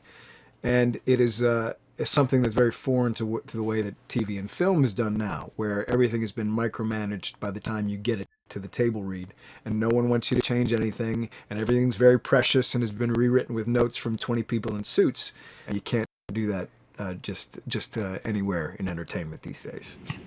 Yeah, I want to make sure. I think I swung too far over to this way, and now it's a little bit of making jokes about it, and bring it back to center a little bit. There's one scene in the game where we see Joel not as a ruthless survivor, but as a father. I knew from the very beginning that he was going to lose his daughter, and I just told Neil, I was like, when that day comes for us to shoot that, I need a heads up. About a week before, he said, it's time, we're going to do that scene. I was like, okay, because I knew that I was going to have to go to this place that you don't really want to go to as an actor. You want to find some aspect of reality that you can empathetically draw from, Troy and I were both kind of just like walking around for a while and just kind of getting into the zone, and well, my grandpa died when I was 8. He was like my dad, and so that's always what I use to get into that place. I started recalling all those memories and starting pulling up all those feelings, and they're just right underneath the surface. When I walked back in, everyone realized that something was different. They kind of calmed down, You could feel the energy just like drop a little bit more. It was brutal. I lose my shit. I mean, just completely break down. Don't do this, please, God, no. Oh, God, no.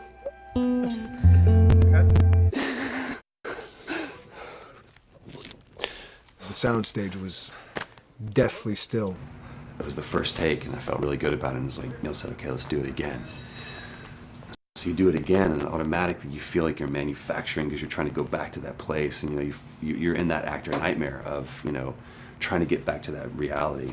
And we go through it again in 5th and 6th and 7th take, and I'm just exhausted. I'm crying between takes, and I'm looking at Neil going, this is really, really hard. And finally, after like the 8th or 9th take, he said, all right, I think we got it. I was like, oh, thank God. And I went outside, and I was just jacked up for the rest of the day. I mean, a wreck emotionally. But we got it. Then 2 weeks later, he calls me. And he says, so we need to reshoot a scene. I'm like, cool, what scene are we doing? And he just looks at me. I said, dude, don't do this to me. And you can either at that moment throw your hands up in the air and say, fuck this, and walk away. Or you can say, okay, this is an opportunity to get it more right. I'm like, okay, all right. You don't think you got it? I'm going to show you that you got it. We've got it in the can. And so we go through it again, and it just feels fake, feels artificial.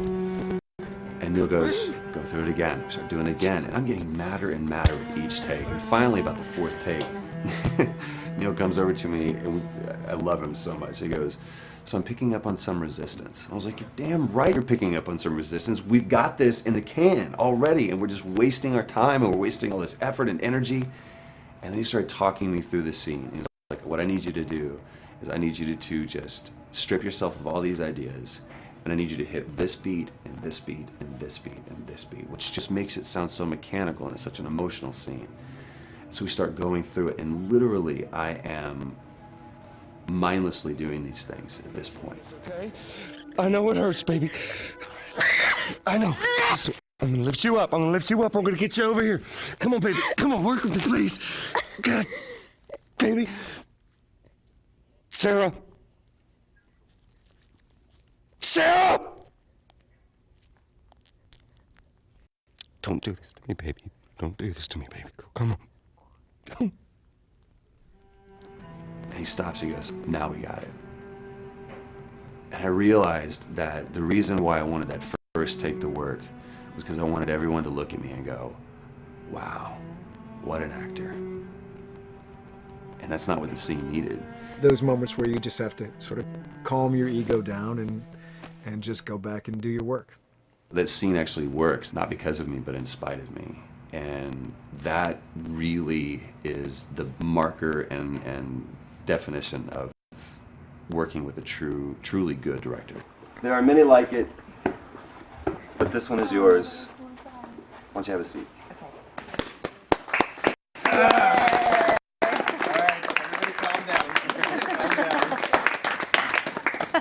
Thanks, guys. The director's chair. Working on the project, we knew we wanted to have a pretty minimalist soundtrack. And we had a folder where we just throw music in there. Looked at the folder one day and we saw, we have a lot of stuff here from Gustavo Santaolalla. We're looking for a composer. What if we reached out to him? Oh, no. Sarah. Move your hands, baby. I know, baby, I know. Listen to me, I know this one. You'll be okay, baby. Stay with me. I want to pick you up. I know, baby. I know it hurts. Come on, baby. Please. I know, baby. I know. Sarah. Baby.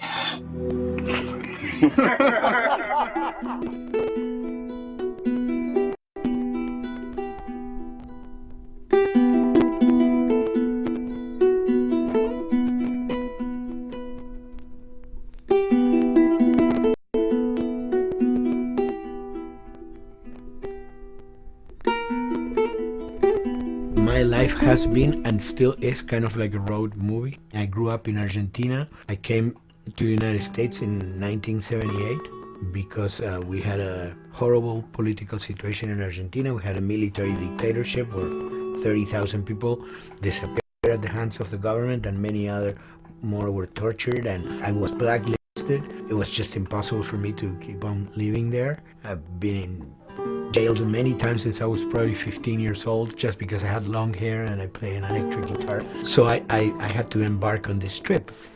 I can relate to that kind of need of movement and going to the next place and the next place and the next step.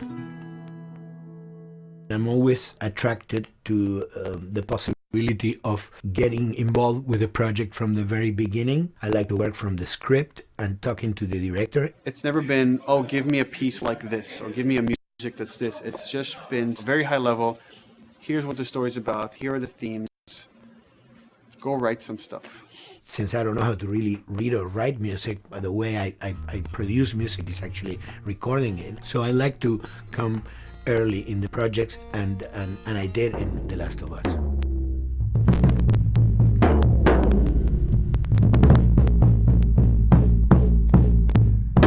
One thing that was fantastic from the very, very beginning was the freedom that I had to try and to do whatever I felt could work, you know? As the story was still being written, you could listen to this piece of music and just get a sense of where this needs to go tonally, because the music was still inspiring the story.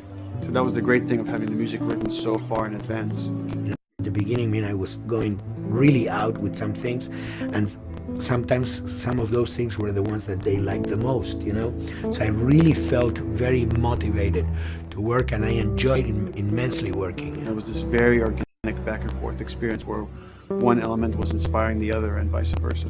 I needed to go into some more dark places, more textural and not necessarily melodic.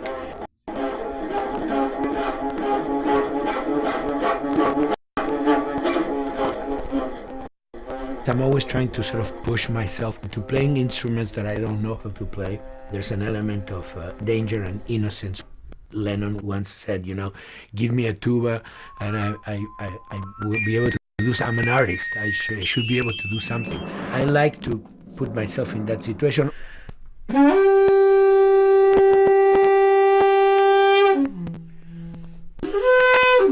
So these are just PVC pipes, the one you use, you know, in construction.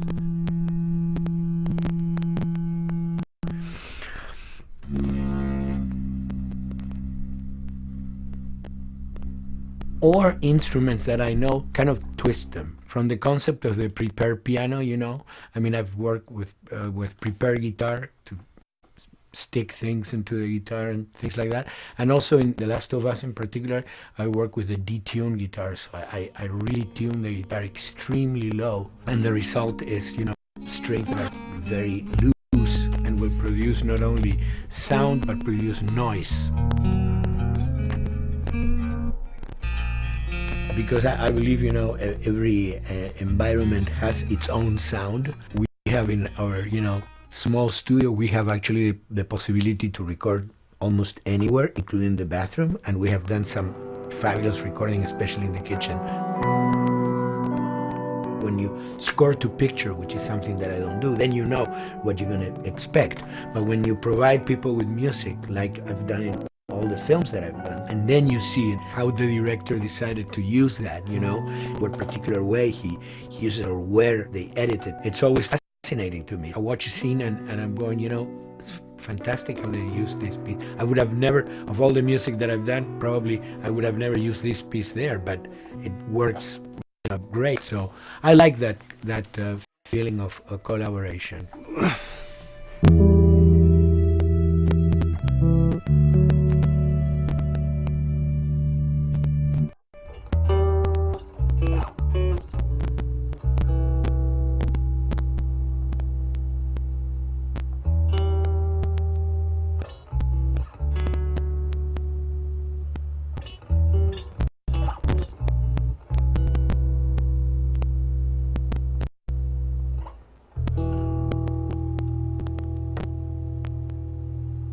I think, you know, the guys also that work in programming and adapting that music to the game, they should share a lot of the credit for the end result. In the beginning, there was silence. Yes. Then they hired sound designers. Then they regretted that decision.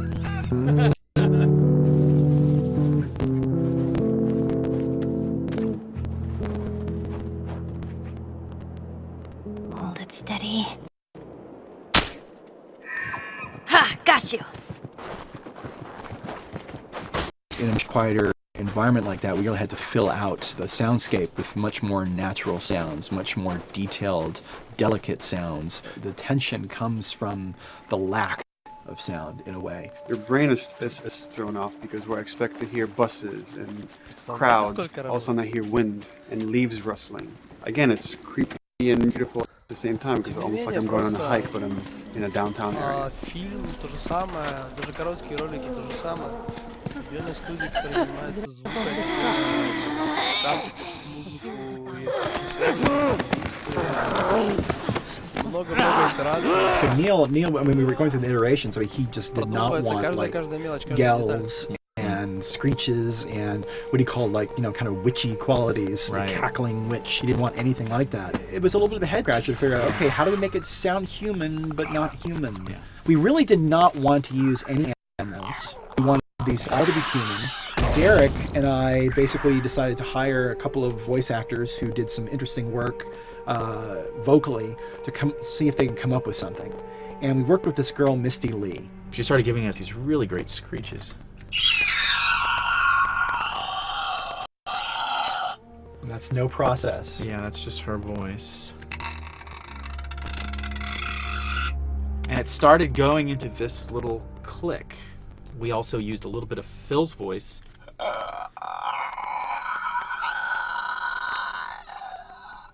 We combine that also with an occasional that's just me, you know, moving my tongue. And what that kind of did was it sort of grounded it all like maybe in the mouth Это не area, the целый wetness, день, это all that kind of несколько stuff. And it недель, adds a может nice texture, месяц, actually. This is a может больше composite of такой all работы. bits I just talked На самом деле куда больше, когда нужно поставить это везде, где они записывают какие-то фрагменты, поставляются. Наверное, уже после вторых суток крыша начинает ехать. Sounds like a Snapple bottle. Oh, the lid? Like the lid. That's a good idea. Fuck, where were you guys like months ago? Why did we think of that? Why did we think of that?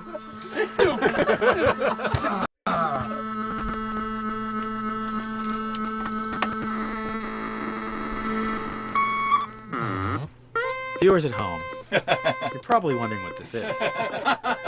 Let me tell you. About 10 years ago, I saw this Synthy A suitcase synth. I wanted to get one. This finally arrived in January, just in time to start using. I thought, well, what can I do with it?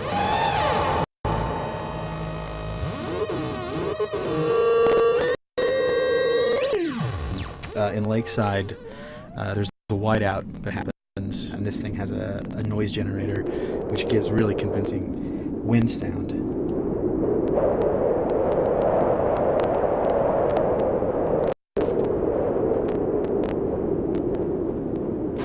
The military still has technology. There's sirens and alarms, so I wanted to try some new concepts. Для Хоббита все подобные звуки писали вживую с микрофонами, лазили, снимали пругу, снимали пустыню, снимали дождь.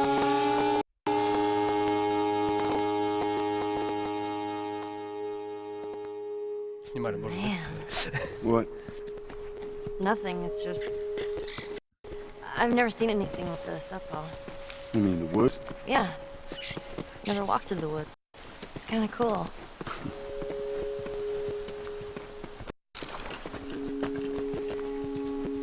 We consciously take in consideration lighting in the beginning. Most of the game, we don't really have any real man-made light sources, so everything is naturally lit. In the past, you know, we could use a lot of artificial light, but in a world that has no electricity. We have to hide most of the time, and that requires getting very close to certain aspects. Just stay back.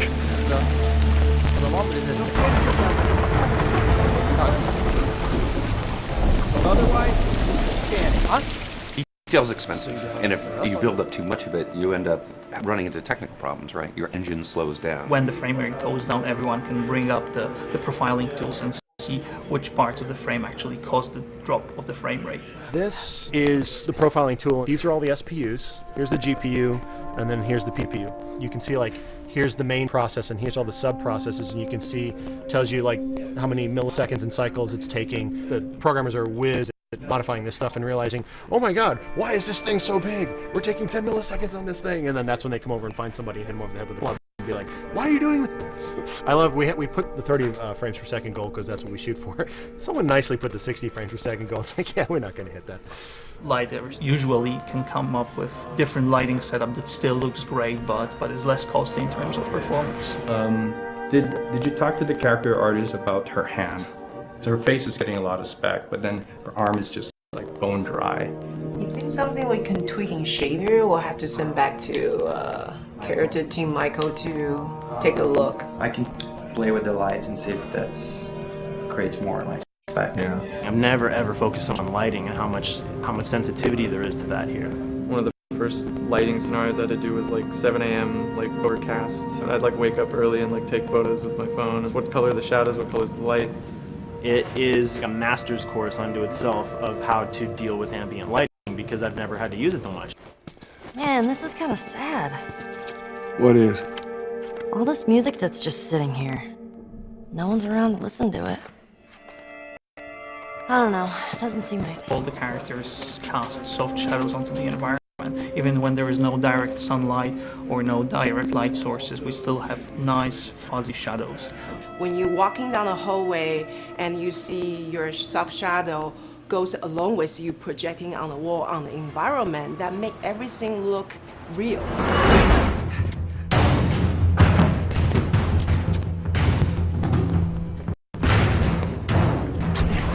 Follow me through here. Okay. The flashlight brought a whole new spin on it. So some of the environments end up being really, really dark, and you need the flashlight to get around. Give me your hand. We want to have the environment be really dark, but also at the same time have colorful surfaces that are sort of hidden, so when a flashlight hits one of those, it bounces off onto the ceiling. If you shine a light on a red wall, it will bounce the red lighting on the whole environment. And it's very difficult to do, very expensive, but we did it. Everything should have a bounce lighting, otherwise the world is gonna feel dry and unrealistic.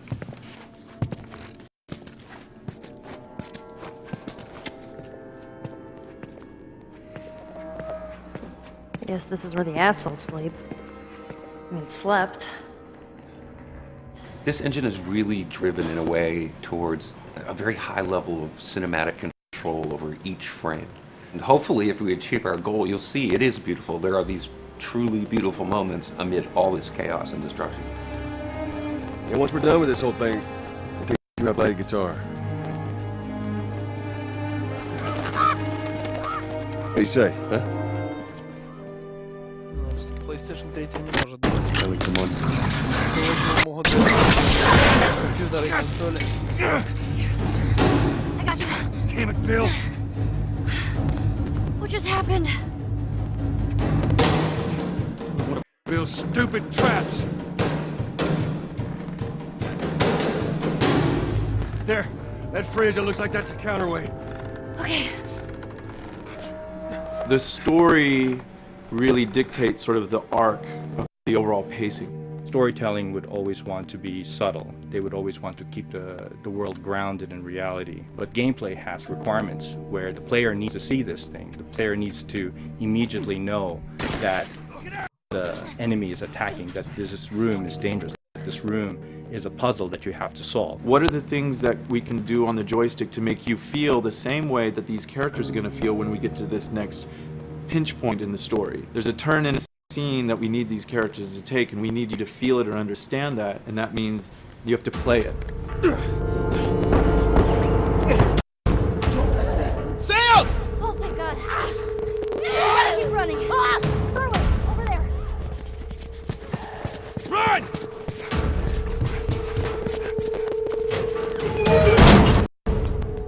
We really want to make sure that there's that contrast between the negative space and then the high tension spikes.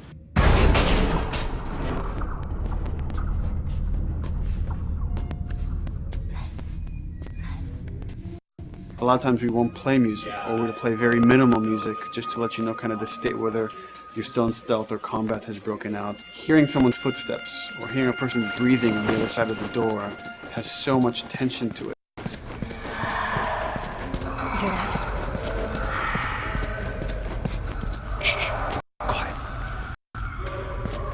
You feel the tension of the world, make you question whether you want to engage with these guys or kind of try to stealth around them. That's another reason why we don't have traditional cover in the game. You smoothly move around everything, contextualizing with the environment, but you're never locked down. We want the player to, with that crafting system, with the scavenging system, with all of the abilities available to them, to constantly be moving around and changing as the moment arises. Gameplay is all about, I have a limited set of tools, and how am I going to use those tools and those limitations to overcome this obstacle in front of me. And that obstacle might be infected, might be another class of humans that wants to kill me for a bottle of alcohol in my shoes.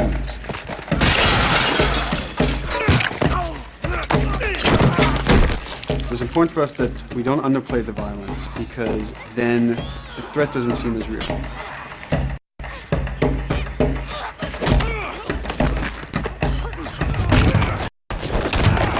We see video games as this incredible medium to tell stories. We want to treat it as equals to books or comics or TV or movies. This is subject matter that would not be considered out of the ordinary to tell in one of those other forms of entertainment. Fucking hunters. See, this could have been us. We wanted you to buy just the desperation of these people and why they're behaving this way, because it's so brutal. And at the same time, we didn't want to make it so over the top, stylizing it, so that it becomes become as real. It was important for us actually to hit that middle ground where it's kind of disturbing. That glint that's happening on that curvature, it'd be good if there was a way that we can guarantee that from this angle we're seeing it. But it's overall too bright and opaque. Yeah, looks like paint. Yeah, see, the blood on the ground works really well. It's something about the other shader is messed up in this environment. We got to fix that to unify the look. Shouldn't make you giggle or laugh or any of that. You should be kind of appalled by what you have to do, but you understand why you're doing it.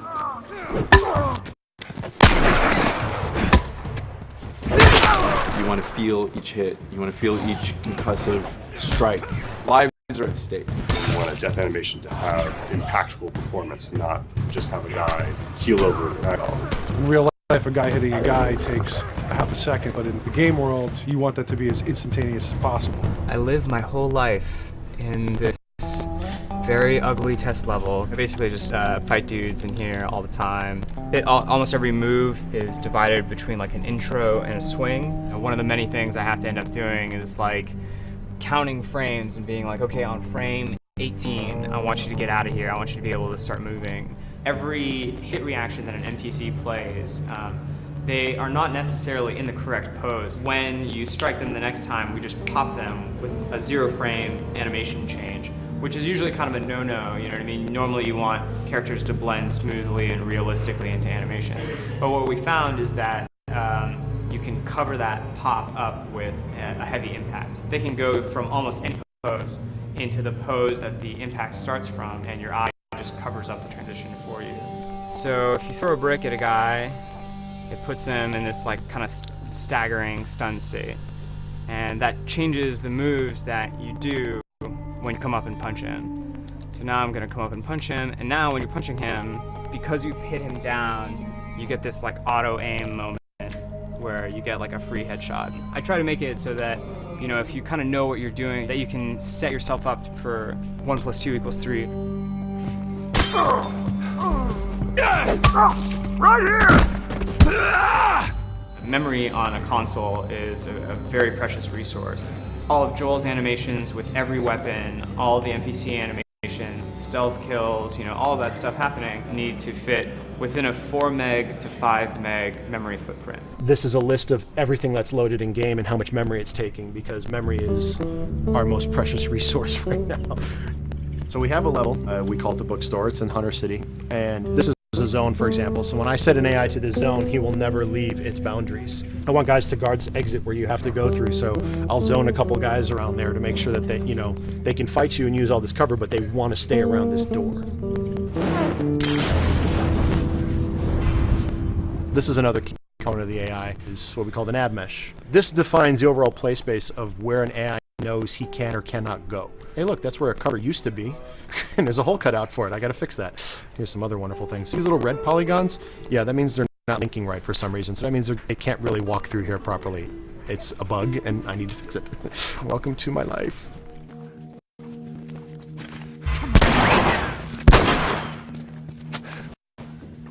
Hey!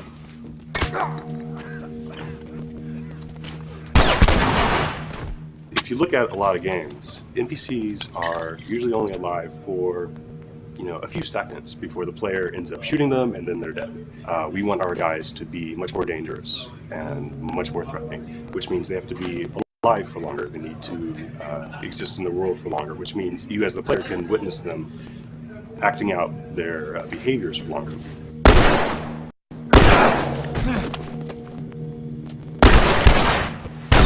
So we've been working really hard on our AI systems. Back of the box, biggest bullet is going to be like AI.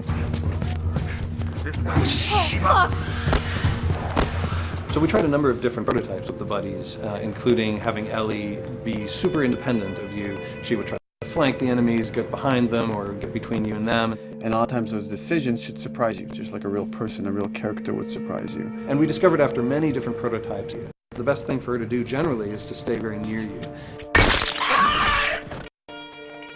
You need the exploration, you need the scavenging, you need something to say like, okay, if we just crank it to 11 the whole time, then it's pinned up there and there's no time to breathe, no time to assess or analyze, and no time to really contrast. There's no way of shifting the pacing.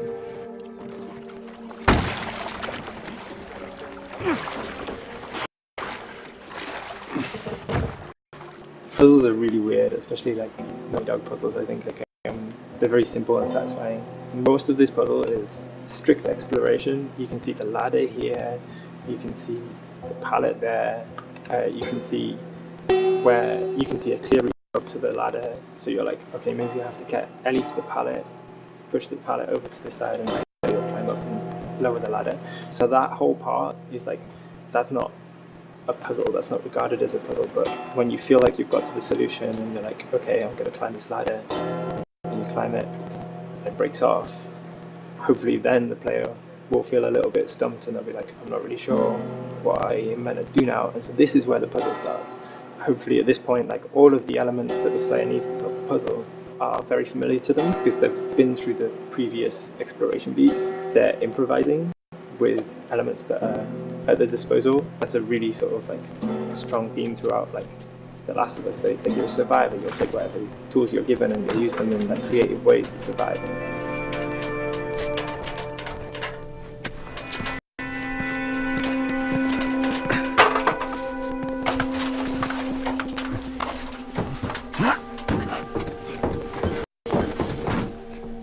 We set out to create something kind of new to Naughty Dog, this crafting system. Our lead designer, Jacob Minkoff, he got this book of like the survivalist handbook and homemade munitions and all sorts of funny stuff. Just start reading about, okay, if I was just wandering around in a collapsed society, this world, what stuff that seems like I could find? Alcohol and sugar, you know, if you want to make a smoke bomb. It's difficult to balance the right amount of resources against what you think the player's going to need and making sure that the player feels like they're getting just enough to survive, but not too much that they feel like they're a powerhouse.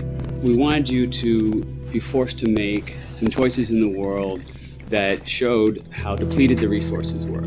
So if there's a particular point in the story where the characters are having a particularly difficult time surviving, then we want you as the player to be finding fewer items, farther apart, harder to survive. We will item starve you at the same time that those characters are feeling starved and worn out. Then you expose something to them. Oh, here's a cache, and if I can just get into that cache. Oh, look, there's a wealth of things in here. God, I was so worried. My health was low. If I had run into a combat, because it's always that thing in your head, it's that Hitchcockian thing about the danger that you see is less meaningful than the danger that's in your head.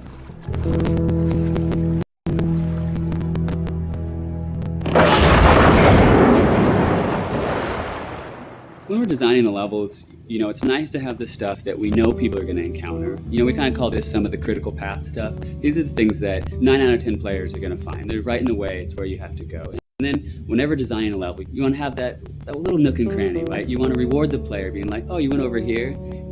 And then you also want to have that other second nook and cranny. The player is supposed to go place a ladder here and climb up through the rest of the hotel. But what they can also do is shimmy across this area, and I place a really cool like upgrade kind of off the beaten path to reward players for exploring.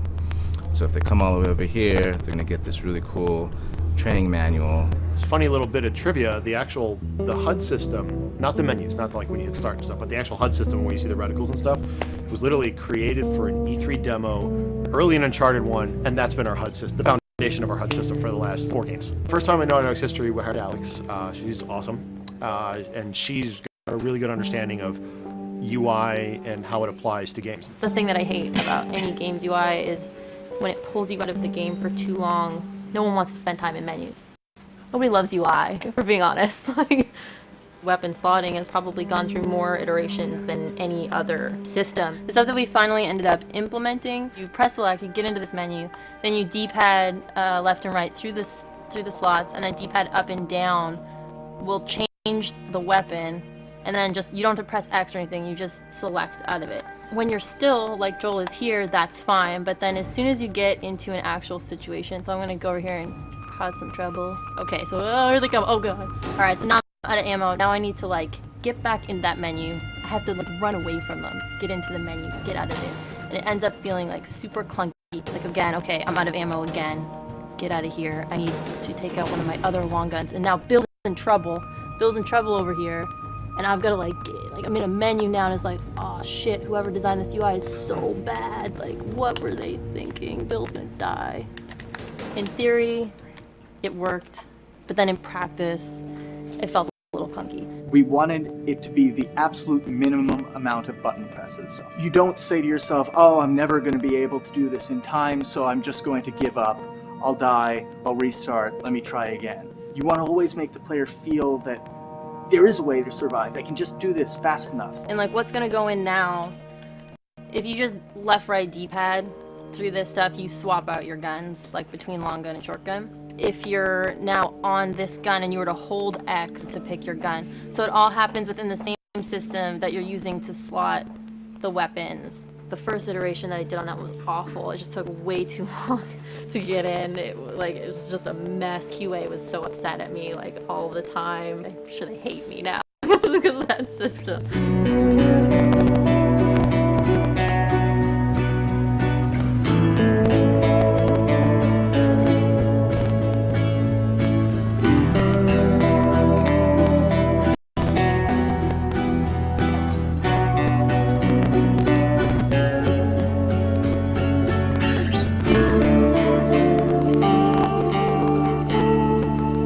I think the way the industry is kind of maturing and changing in general, you're seeing a lot more focus and importance on refinement and polish. So having internal QA really helps. The industry is kind of changing from QA being this like tighten up the graphics on level 3 bro kind of vibe to like really being a more technical, mental investigative job. On the publisher side, it's more reactive towards the code being delivered in a stable, controlled environment. Whereas on the developer side, especially at Naughty Dog, we are going beneath the art and the design. We're given enough weight where we can go up to somebody and be like, look, you have to fix this. Why? Come over, I'll show you. That kind of feedback, I would love to be able to say like, that was us, but it gets so diffused throughout the iteration process that you're just kind of like adding your like genes into the gene pool and then just seeing what happens, you know what I mean?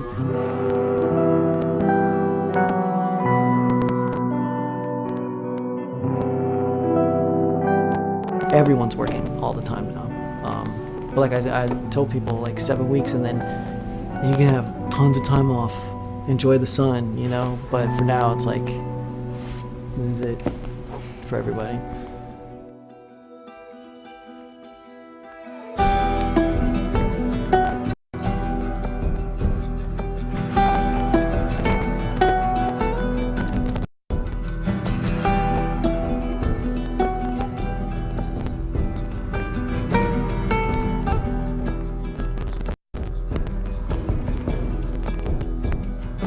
Crunching has been is part of making games. I feel it's human nature, right? If I'm gonna have a guest at home that's gonna come for a couple of weeks, I'm probably gonna clean their room just the day before they arrive, right? And I think it's the same thing. It's just like everything comes together at the end. I personally enjoy Crunch. I think you get this like absolute laser focus because it has to come together. There's a camaraderie that also comes There's a camaraderie, totally, yeah. The vibe is everywhere, you know what I mean? Everyone's kind of like giving it 150% at this point. We're getting there, right? You start to get these glimmers, and I don't think anyone who doesn't make games realizes how late in the process you get those glimmers. 1 week before we shipped that press demo, we're all like, this kind of sucks. What's going on here? It's like, we need to dig down and find this. And in 1 week, like 1 week, the fun came together. Like you're shooting at a guy and then somebody flanks you and you hit him and you avoid the other guy who's shooting you and then you flank and go behind cover and you're like, oh, that 5 seconds in that 15-hour game was really, really fun. How do we make that 5 seconds happen thousands more times? My favorite video game is making video games. It is as challenging and as complex and as interesting. If we had to like try all the things that didn't work, what's hard about Crunch? It's like marching through that swamp of it not working. I mean, nothing's ever really final because you can always make something better. Always. So we're constantly changing and constantly reiterating and trying to make better and better and better pretty much until we ship. As an artist, you're never really happy with your work. could be given like 100 years to work on something, you'll still find things to nitpick and things to fix. Yeah, you can work on the game for 10 years and you'll still be crunching at the end. So it's like, okay. All of a sudden, it's like getting ready one morning in the shower, and I was just like, oh yeah, I'm about to ship another title, and this is